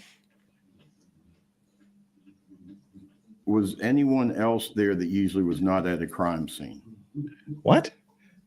DHS, Department of Homeland Security, came on one of the days. I'm not sure which one, but typically they're not on a normal crime scene. Okay, and when DHS came, how many people came with them? I That's a believe there rather were just personal two. question, sir. Okay, and what was their purpose there? They were also trying to figure out if it may have been related, since Richard was employed with them, so they had to do their own follow-up investigation. Did it appear? See, that everybody's it saying was a staying criminal alive. I was told investigation? Happy Birthday, Yes. but that works too. Same And- time signature. Staying alive is kind of grim. When though, they 'cause were what if there, did they don't? seize any of the electronics? I think they may have, but I can't say for certain. And if so, which ones, I'm not sure. Not this time. I'm replacing my phone because it's absolutely trashed. Normally I get about $1,000 trade-in value because they take the phones in South Korea and they send them to Southeast Asia. So you usually get a pretty good trade-in rate. Did you But not this get time. It's just devastated. a receipt for the electronics that the Homeland Security investigators seized? Not to my knowledge, no. Do you know if a receipt was given to anyone? If there's for no that receipt, collection? you must acquit. I'm not sure. Was that stretching too much? Was that too much of a reach?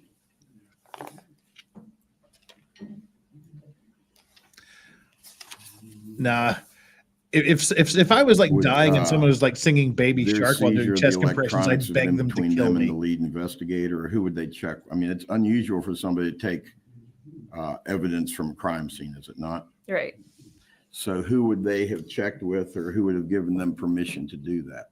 So if anything, they would have asked on scene with the investigator, and if not, what they could have done if they needed something after that we turned our items into evidence, they could go to evidence and check it out themselves. That way there would be a chain of custody there.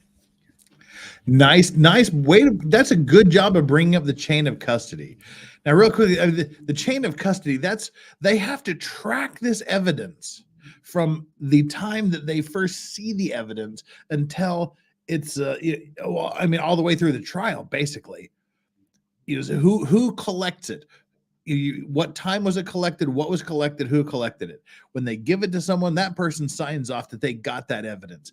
Then when they turn it off, when they hand it off to somebody else signs it. So you have a complete record of every second where that piece of evidence was. So that completely does away with the possibility of someone sneaking in and like taking it, or gaps in the record could indicate someone's tampering with it, which was one of the main problems we saw with one of the problems that we saw with the O.J. Simpson trial, was the chain of custody was absolute shit. Nobody was recording anything. They weren't recording who collected certain swabs, when they were collected. They weren't labeling them properly. They were leaving them. They just put stuff in a van in the middle of summer for however many hours. They put them next to a sofa and took a nap.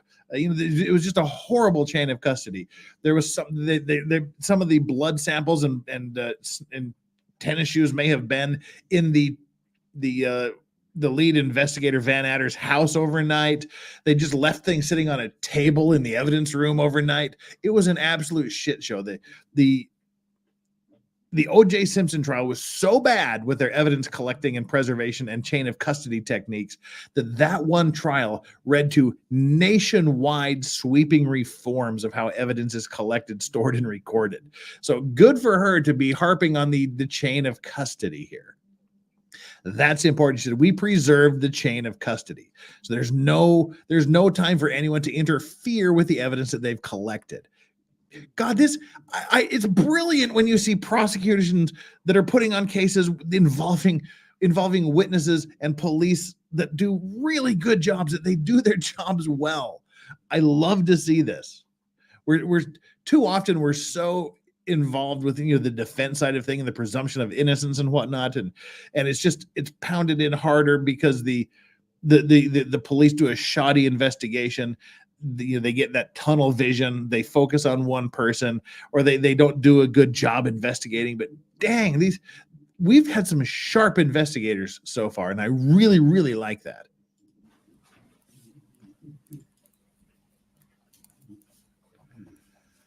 Okay, that's a little that's a little RBF there.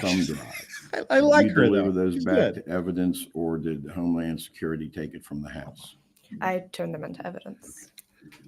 She's like, dude, I got some grilled cheese to make for lunch. Can we hurry this up? Did you notify the two investigators as to what electronics you had found?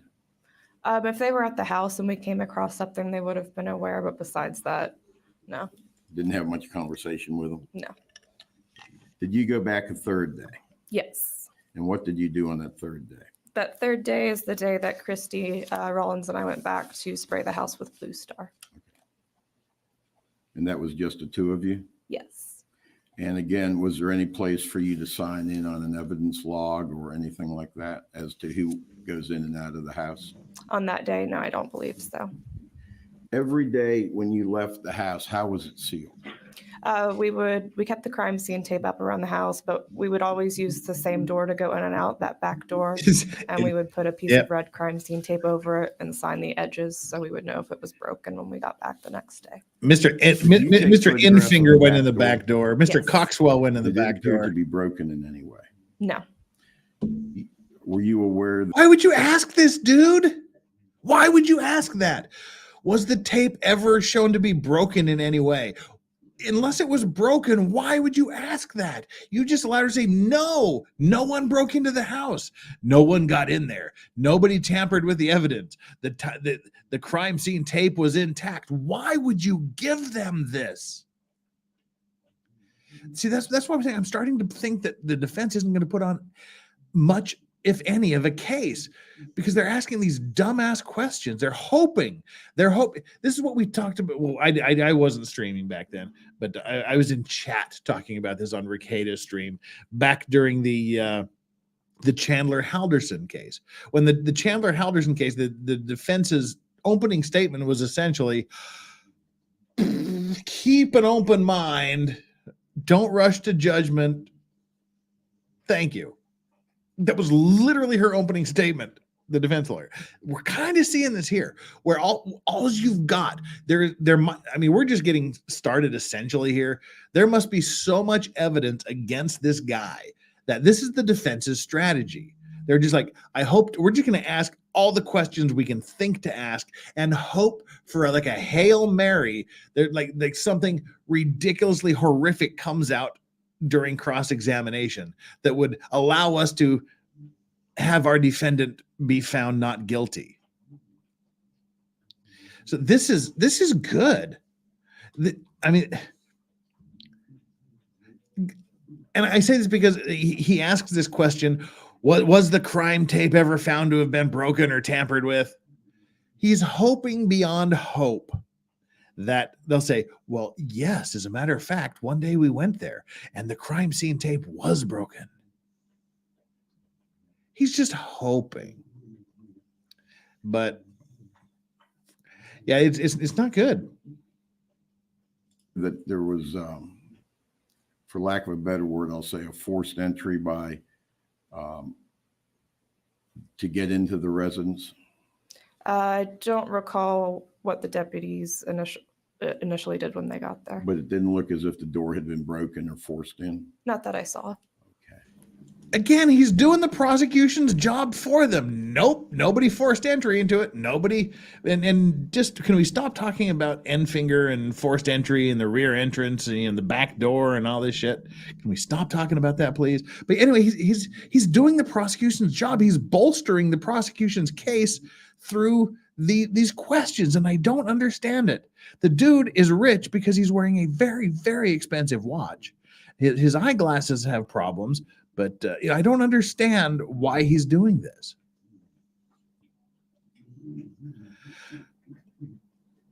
Yeah, well, equality. Hey, how you doing, equality? Great to see you here. Member for 4 months, saving my real super chat, my ramen money for tomorrow. Love you, Jeff and chat. Well, my car being run up to the stream, I'll probably be actually having some ramen. Thank you very much. Member for 4 months, equality. And Fletcher Boy is the newest member. Thank you so much, Fletcher Boy, for being the newest member of the Clean and Sober crew. Thank you for taking a chance on me. Thank you for showing your faith and confidence in my ability to deliver a good quality stream. I'm sorry to disappoint you, but this is what you got. No, seriously, thank you very much, Fletcher. Appreciate that from the bottom of my heart. Hope you stick around, Fletcher Boy. Great to have you here. And Smopo Vienna, maker of my ceramic pipe that I was supposed to smoke today, but I forgot. I'll do it next week. Vices, are you still undercover streaming, or did your son already know? It's funny, they don't know. Nobody knows. There's about 5 people in my life that know I do this, and I've been doing it for like 2 years now. And all 5 of them, I have told them. I'm still waiting for someone to organically go, oh, no, I had one person. I've had one friend who's he works in the prosecutor's office in Clark County in Vegas. Oh my God, I got to tell him I'm coming to Vegas. Shit, thank you for Smopo Vienna. Thank you so much for that chat, because that triggered the ADHD thing. Yeah, I got to let him know we're going to come in. We're going to be there in Vegas. He can take us to the good restaurants too. So yeah, we're going to hang out with my prosecutor friend in Vegas when we go there on 25th of May to 27th of May. If any of you happen to be in the Vegas area, let me know by DM here in Twitter, The Illegal Vices. We'll see where we are and we'll meet up with people. There's nothing organized. It's essentially Flux, me, Moxie Dame Jess, Ari Jacob, whoever else is there. Sally might be there. Talk with Sally might be there. We're trying to get Tiffany Fong out. Anna, that Star Wars girl, I'm trying to convince her to come over the mountain from Cali to Vegas. We're just going to be hanging around doing stuff. If you happen to be there, happen to be in the area, let us know, and we'll tell you where we are and meet up, and we can hang out for a bit. But yeah, that's cool. And my family has no idea I do this. My friends have no idea I do. There's one person, my friend I just told you about, who used to live here in Korea and now is prosecuting in Vegas. He's the only person that's ever organically come across me. And that was during the Amber Heard trial when I was just starting out. His colleague was like, "Hey, have you been watching these guys?" Because I was on Nick Rekieta's stream with Andrew Branca, Law of Self-Defense, and me, and occasionally Andrew Legal Mindset would pop in.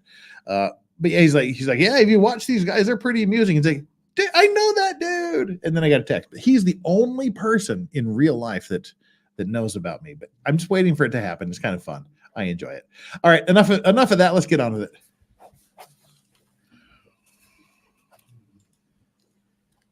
Did you help Ms. Rollins transport any of the evidence on the first day? I don't believe so, no. Possibly the clothes, because we collected all of the clothing that was on top of all 3 of the decedents. So if she would have wish I was in ran out of room Montana. in her van, I would have helped, but nothing that sticks out. I always try to get to Yellowstone, and I just clipped the Ford corner of Transits. Montana. Are those the small vans or those? Got through West They're Yellowstone, the but small I'm not ice going to cream make it truck this looking year. ones. Okay. You each had one, I guess. Yes. Yeah, see, there you go. Did you help her carry the Beautiful trash can country. out? Hobson's great. Not Bozeman, that I remember now. it's big city. Get down to Red You may have Lodge. helped her carry. Get down to Red you did Lodge put and the West clothes in, Yellowstone, that area. those Oh my big, God, it's gorgeous. black looking bags and carry them out. Yeah, the big grocery bags. Yeah. No. No, I don't. I don't have anything further of this witness, Your Honor. Oh my God, that was completely useless. And there is no redirect. There is no redirect. Oh, Lowlands Angie says, and Yellowstone, of course. I'm taking notes, Jeff. Lowlands Angie, send me a DM on Twitter, and let me know what route you're taking, and I'll be happy to tell you places. That's my country. That's my territory. That's my stomping grounds. Utah, Wyoming, Colorado, Idaho, that area. That's my stomping grounds. All my kinfolk on my dad's side, everybody comes from Star Valley, Wyoming, from Afton, Wyoming. That's it's like 45 minutes south of Jackson Hole, which is just outside Teton, Teton National Park. We ran Tetons in Yellowstone. That's where all my dad's peeps come from. That's where we're all from, Wyoming ranchers and cowboys. But yeah, no, hit me up in the DMs, and I'll be happy to recommend places to go, things to do. There's some really cool stuff right there. You can just southwest of Bozeman, get into Red Lodge, into West Yellowstone, of course the park, get into Grand Tetons. There's a place where you can go to pet grizzly bears, for God's sake. There's some cool stuff there. And on the way there too, go through South Dakota, hit Deadwood. If you've watched the Deadwood shows, the Deadwood is one of the greatest shows that's ever been on television. You go through Deadwood, hit the Devil's Tower in sort of east central Wyoming. Oh my God, there's so much beautiful country to see there out west. That's my place. I love it. Anyway, yeah, so hit me up there. All right, we're gonna go into the next witness here. All right, let's pull up the next little bit. We'll go here for, I don't know, 15, 20 more minutes, and then we will call it a day. Let me see. We got to ensmallen this here so I can. This is we got Rusty Bjornson. Rusty BJ's next. Cool. Crime Scene Unit. Rusty Bjornson of the Crime Scene Unit will take the stand. All right. Let's get him big in that. Do this. And let's go. Deadwood's great, except it never ended. No, we got a movie. Yeah, the movie kind of tied things together. But I mean, the actual real Deadwood, hand to God, that is one of the top places in the universe I would love to retire to. Deadwood is such a great town. And if you go to Deadwood, if you watch the movie Deadwood and you go to Deadwood, you can still see things. They have the Gem Saloon there. I always stay at the Bullock Hotel. If you book far enough in advance, you can stay in Wild Bill Hickok's room.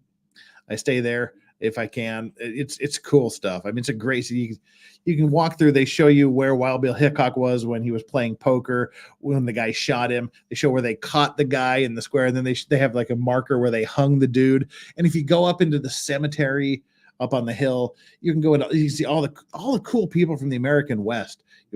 Bullock's grave is there. Wild Bill Hickok his tomb is right next to Calamity Jane's, and people still leave like poker chips and poker cards at their and you can just see all of the cast, like the real characters from Deadwood and things. And Teddy Roosevelt's monument is directly across the valley. It's so cool.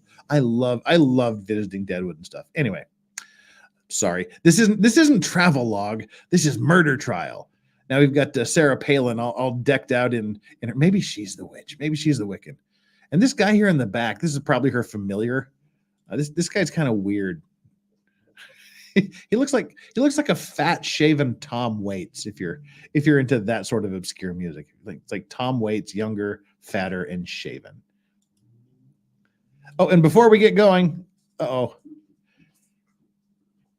don't know who this guy looks like, but he looks like somebody. Cherry Reed, member for 6 months, listening as I drive. Do you plan to cover the Reed case? No, I cannot.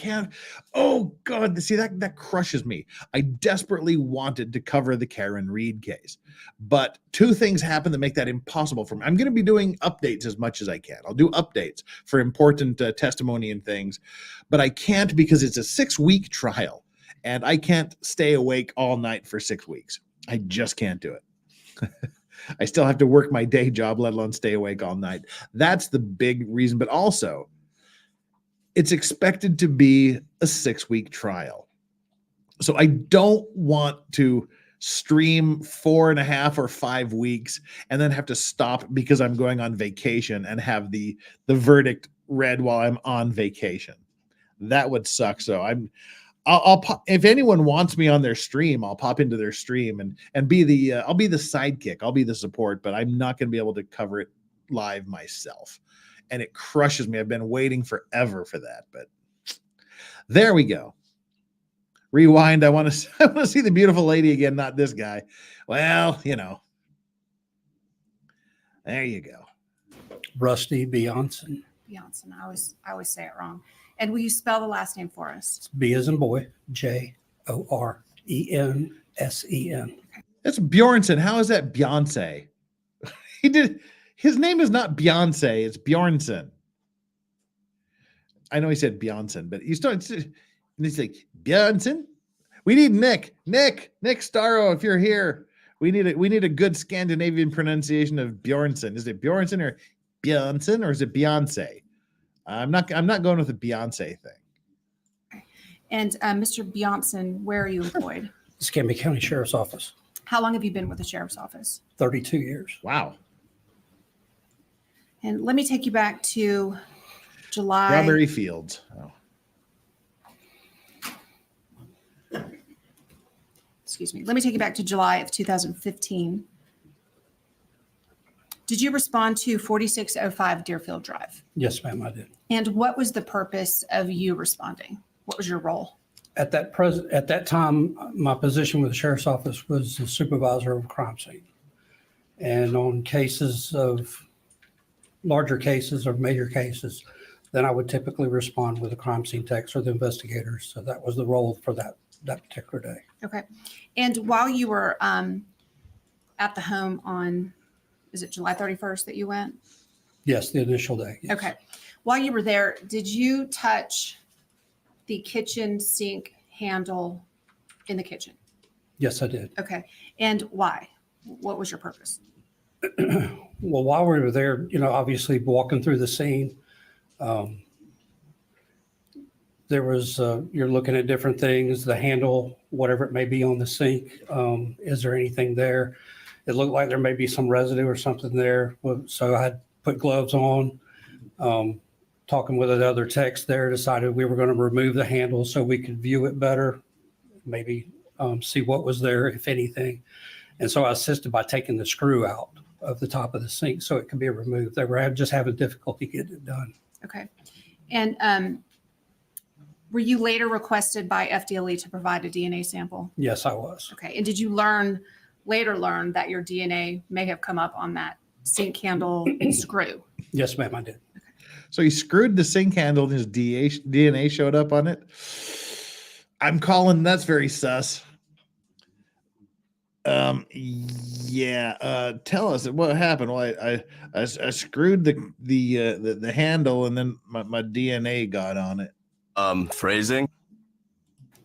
Now, in your 30 plus years, has that ever happened before? No, ma'am, it has not.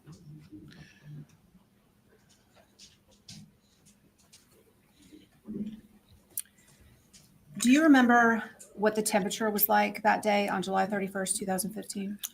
Don't remember the exact temperature, but I remember being really warm. It's Florida. It's going to be hot and sticky. And in your experience, do crime scene personnel or even investigators, or you yourself, do you turn air conditioner on or down when you process crime scenes sometimes?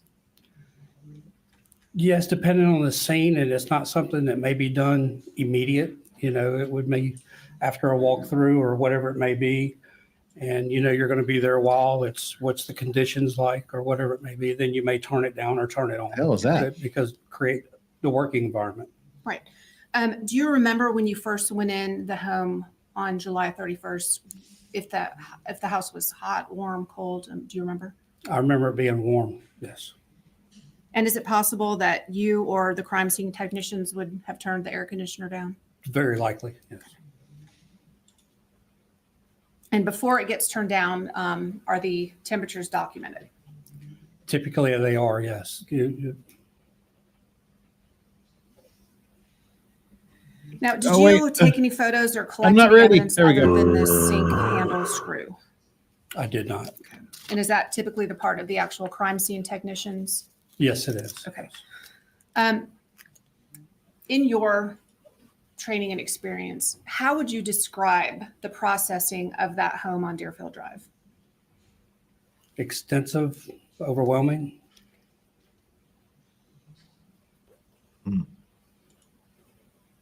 And why do you say that? Just for the amount of things that were in the home. Obviously, the scene itself with the victims. Yeah. Just a large amount of stuff in the house.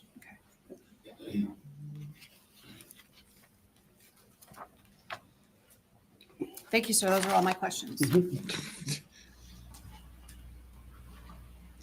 Okay, so apparently the sole purpose for him being on the stand was to explain why his DNA was on the faucet. In other words, they made a mistake. Something happened to where his DNA got on the faucet, whatever that mistake may have been, and they just needed to explain why.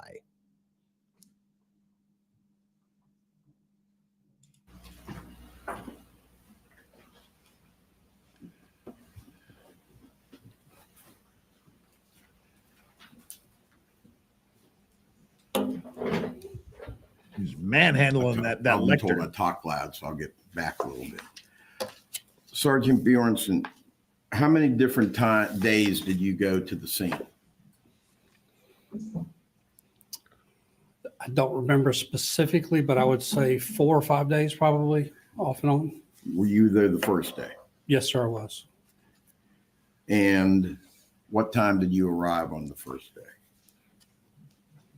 And that would be July 31st. The defense lawyer and the witness are probably really good friends. They're probably like friendly competitors in pie eating contests at the state fair, or like burger eating competitions. I don't recall the specific time.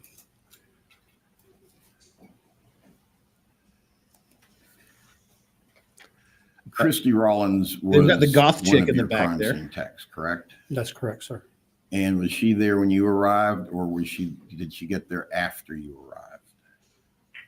I believe she was there just prior to my arrival. And Ms. Rollins was fairly experienced, correct? Yes, I would say so. Did you give her directions on how to handle the crime scene, or did you just rely on her to do it because of how many years she had worked there? It's really a combination. When she would get there, or whoever it may be, would typically begin with some possibly like photography of the scene or whatever. Then they may. So I'm also there in that role as a supervisor to walk, through the scene as that's being done. And there may be things that we both discuss to take a picture of or make sure we make note of, whatever it may be. So it's a combination, but her experience to be able to handle that, I have all the trust on her on that. And how about Lindsay Epiopoulos? I would say the same. Epiopoulos, Okay. really? So in doing the crime scene, their job is to photograph it, and there's really nothing too small to photograph. Is that fair to say? Because you never know what may develop into being evidence down the line. I would agree, but that could take place at the scene, or it could take place in a controlled environment later on. Well, once it's collected, so the photography is done at various stages. But I mean, you want to photograph everything. In theory, yes, sir. And that's why you both have the still photography and the video photography. That's correct. Now, when you arrived on that first day, was there any kind of evidence log that you sign in on? An evidence log? Yes, sir. Or a people log, I guess, for lack of a better word, to keep track of what time someone enters, what time they leave. On an initial arrival of a scene like that, typically there's a deputy, say a patrol officer or someone who's been assigned to Good one. the immediate area once the scene is secured. Okay. And then that person would log in the people entering that at that time. And they keep track of who leaves too, don't they? On occasion, I would say yes, depending on what it is, but how many people coming in and out, where the entry, where the exit may be. He may not see somebody leave, or they may, not say they're leaving or whatever, if they're able to walk across, say, a different part of the yard or something like that. Well, it's important to keep a record because you want to keep as pristine a crime scene as you can. Am I correct? Pristine crime scene. I'm not sure how to answer that question. Okay. Well, what I'm getting at is in doing an investigation, you're looking for DNA, you're looking for fingerprints, you're looking for any other type of trace evidence. And you want to keep the scene as undisturbed as possible so that all of the crime scene techs and the investigators can do their work. Is that fair to say? That's fair to say. And there's precautionary things that you do, whether it be, shoe coverings or things of that nature, gloves, whoever it may be that may have an interest of why they're at the scene. What role did they play at the scene? Sure. And that's why you keep a log and other things, just so you know who's in and out and what they're doing there. Yes. You don't want people just wandering around just because they may be a police officer that wants to see what's going on. No, sir. That portion of it's controlled. Okay. Which is why you try to keep a log. That's correct. Now, you said that you may or may not have turned the thermostat down. Is that correct? That's correct. It's important to know especially when you have people who are deceased in a residence, it's important to know what the temperature was in that residence because of the body decomposition. That's correct. And so you wouldn't want to necessarily turn a thermostat down without verifying with someone that you're doing it and what the temperature was at the time you entered the residence. I believe that we did know the temperature at the time that we arrived. I just don't remember what that temperature was. Again, That would be something important for your crime scene techs to take a picture of, would it not? Yes, sir. Now, you indicated that this was an extensive and overwhelming crime scene. When Ms. I believe that was the words I used. Yes, sir. What did you mean by that? The totality of it, the amount again, the amount of items that Foxy were Dave inside in the the house, residence. one of our Vegas participants the coming up stuff next that was 1 there? month and 7 days Everything, from now. the number of victims, the amount of stuff that was there, the overall view of the crime scene, how it was left, what was done. There was a lot going on. Okay. And there were numerous investigators, crime scene techs, patrol officers there, right? Yes, at various times. Yes, sir. That's correct. And when you realized there were 3 deceased victims, that made it a very important crime scene, obviously. Yes, sir. And you said you had your 2 best crime scene techs on it. I don't know that I used the 2 best crime scene as an Some of the adjective for that, but they were, experienced. all the crime scene techs that were involved were experienced. Now the 2 crime scene texts, the Chili's like, wait, what? We're not your best? Now he's just like offended them. And you wanted experienced crime scene techs there. Correct? Absolutely. And part of their job is to find evidence. That's correct. After they had finished their work at the crime scene and the investigators were at the crime scene, they're also looking for evidence. Is that correct? Can you restate that, please? That's it. The crime scene techs are looking for evidence Yes, sir. and the investigators are looking for evidence. I would agree with that. It's a collaborative effort, I would agree. Yes, sir. and everybody wants to get as much evidence together as they can. Is that right? Are you meaning the collection to of the collect- evidence or yes. just observations of what may be there? Both. Really. Okay. Is that true? That's true. Yes. Okay, in this particular case, as I understand it, after the crime scene was closed, is that a good word to use, or when you were finished with it, or At the end of the number of days or on a daily At basis? the end of at the end of days. the number of days? You Okay. finished the crime scene, am I right? Yes, sir. Subsequent, after that, weren't two knives found that were of some evidentiary value? I recall one. I'm not sure about the second one. Well, there was one in a chair, Yes, sir. and there was also one left in a sofa. Yes, sir. Got dog snoring here next to me.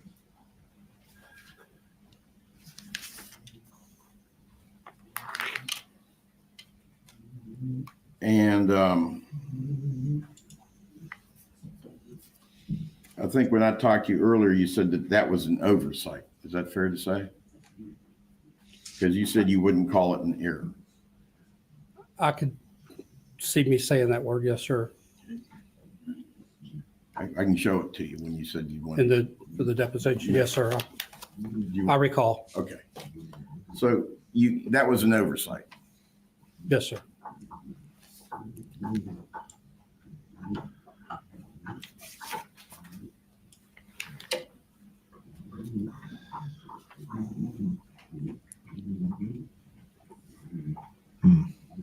This guy's turning out to actually be probably Do you the know best what other witness for evidence the may have defense been so missed? far, because his DNA was on No, the sir, I would not know that. faucet, and he was touching a lot of things. It was on the thermostat. Thank you, sir. I appreciate it. Thank you.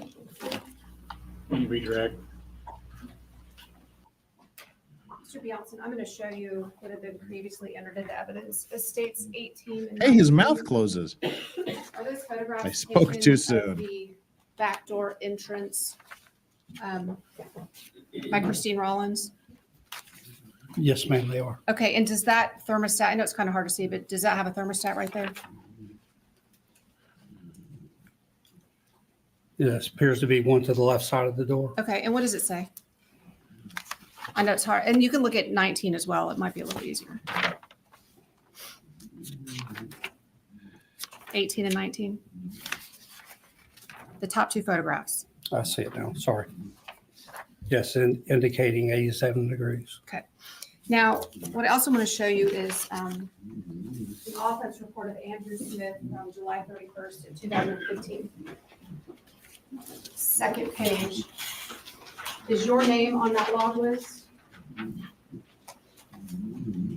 Yes, ma'am, it is. Is Lindsay Eliopoulos on that log list? Yes, ma'am, it is. Christine Rollins? Yes, ma'am, it And a is. number of other individuals who entered the scene. That's correct. When the crime scene technicians process the scene, do they wear gloves? Absolutely. Do they wear booties on their feet? Yes, they do. That's a weird place for your booty. Given the condition of this home, is it earth shattering that two knives were found lodged in a sofa and a chair? No, ma'am, it's not. Thank you. Those are all my questions. Good morning. Morning. Will you state your full name, please? All right. Well, that's where we're going to end this thing today. Here with the end of that. And is it weird to find knives embedded in the sofa? I would say yes, but whatever. I'm not a crime scene investigator. Well, that's where we're going to wrap this up today. That was a good 2 hours and 12 minutes. We had a decent little time. We're moving slowly through this course. Again, this is the boring part. But now we should be getting into the more substantive people. Now is about the time now we've got all the pictures in, all the the diagrams of the area and whatnot. Now we should start getting into the specifics and start connecting more dots between the defendant and the murder. If the prosecutors are going to be doing their job to prove their case beyond a reasonable doubt, I don't think the defense has poked any holes whatsoever in the prosecution's case. There hasn't been a lot of prosecution case yet so far to prove his guilt. There's a lot of circumstantial evidence that's slowly starting to build up. But we'll have to see. We'll have to see how it plays out. We'll jump back in next Thursday, and see what other witnesses they call and what they're able to tell us about the crime scene and how it connects to the defendant. But let's see, I'm thinking here, let's see, who can we send people to? Let's see what's going on out there in YouTube world. Hang tight, everybody. Nobody leave. Nobody leave. We have to do our outro. The outro is important. Just.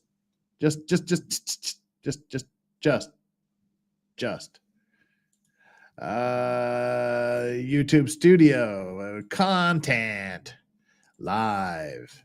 Today's show customize.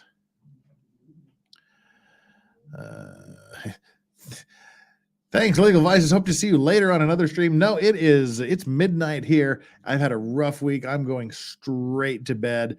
I got to save my energy for F Friday, which we'll talk about here again in just a quick second. Yeah, I'm not going anywhere tonight. I'm going straight to bed. Redirect is nobody's streaming. Huh.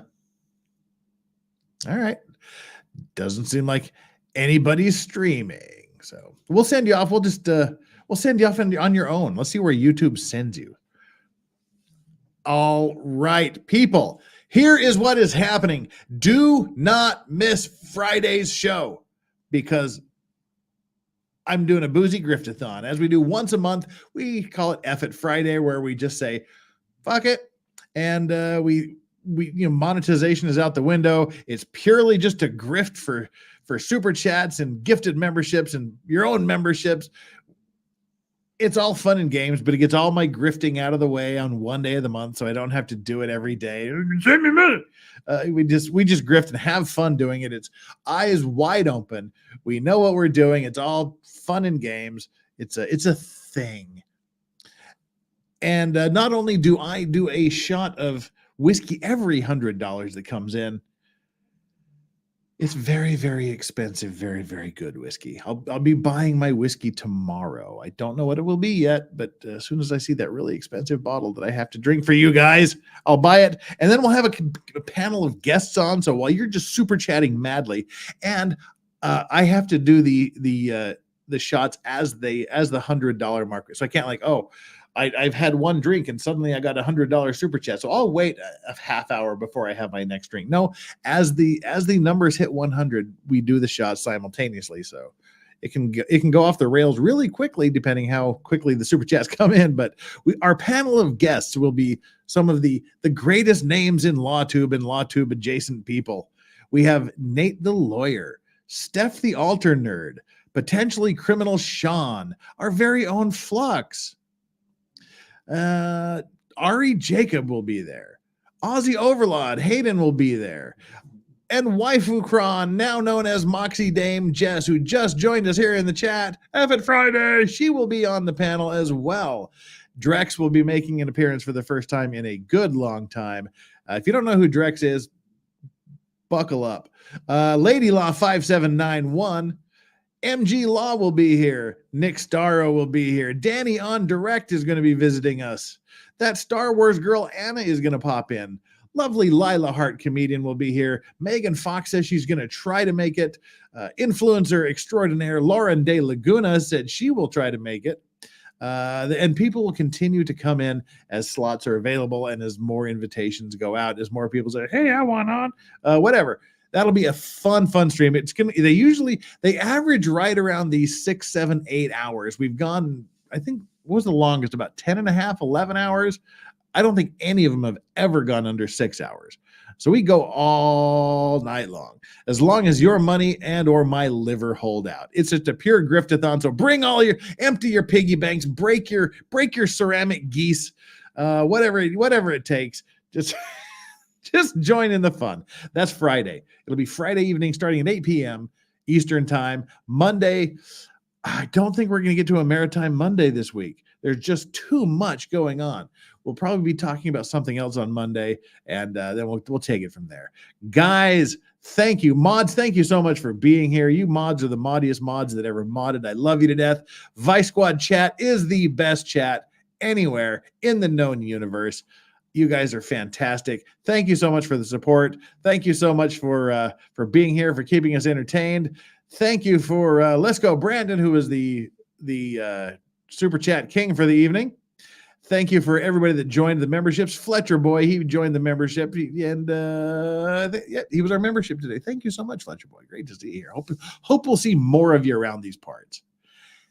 That's it. I love you guys. Love you all. Can't wait to see you Friday evening as we kick off yet another F It Friday. Wait, OMG, is that fellow trying to breathe, or is he snoring or growling? Is he trying to say he's full of demons and therefore not responsible? Oh, you mean the defendant? Yeah, he's a zombie. He's a Minecraft zombie. That's him. Good night, everybody. We'll see you Friday evening. Don't forget your money.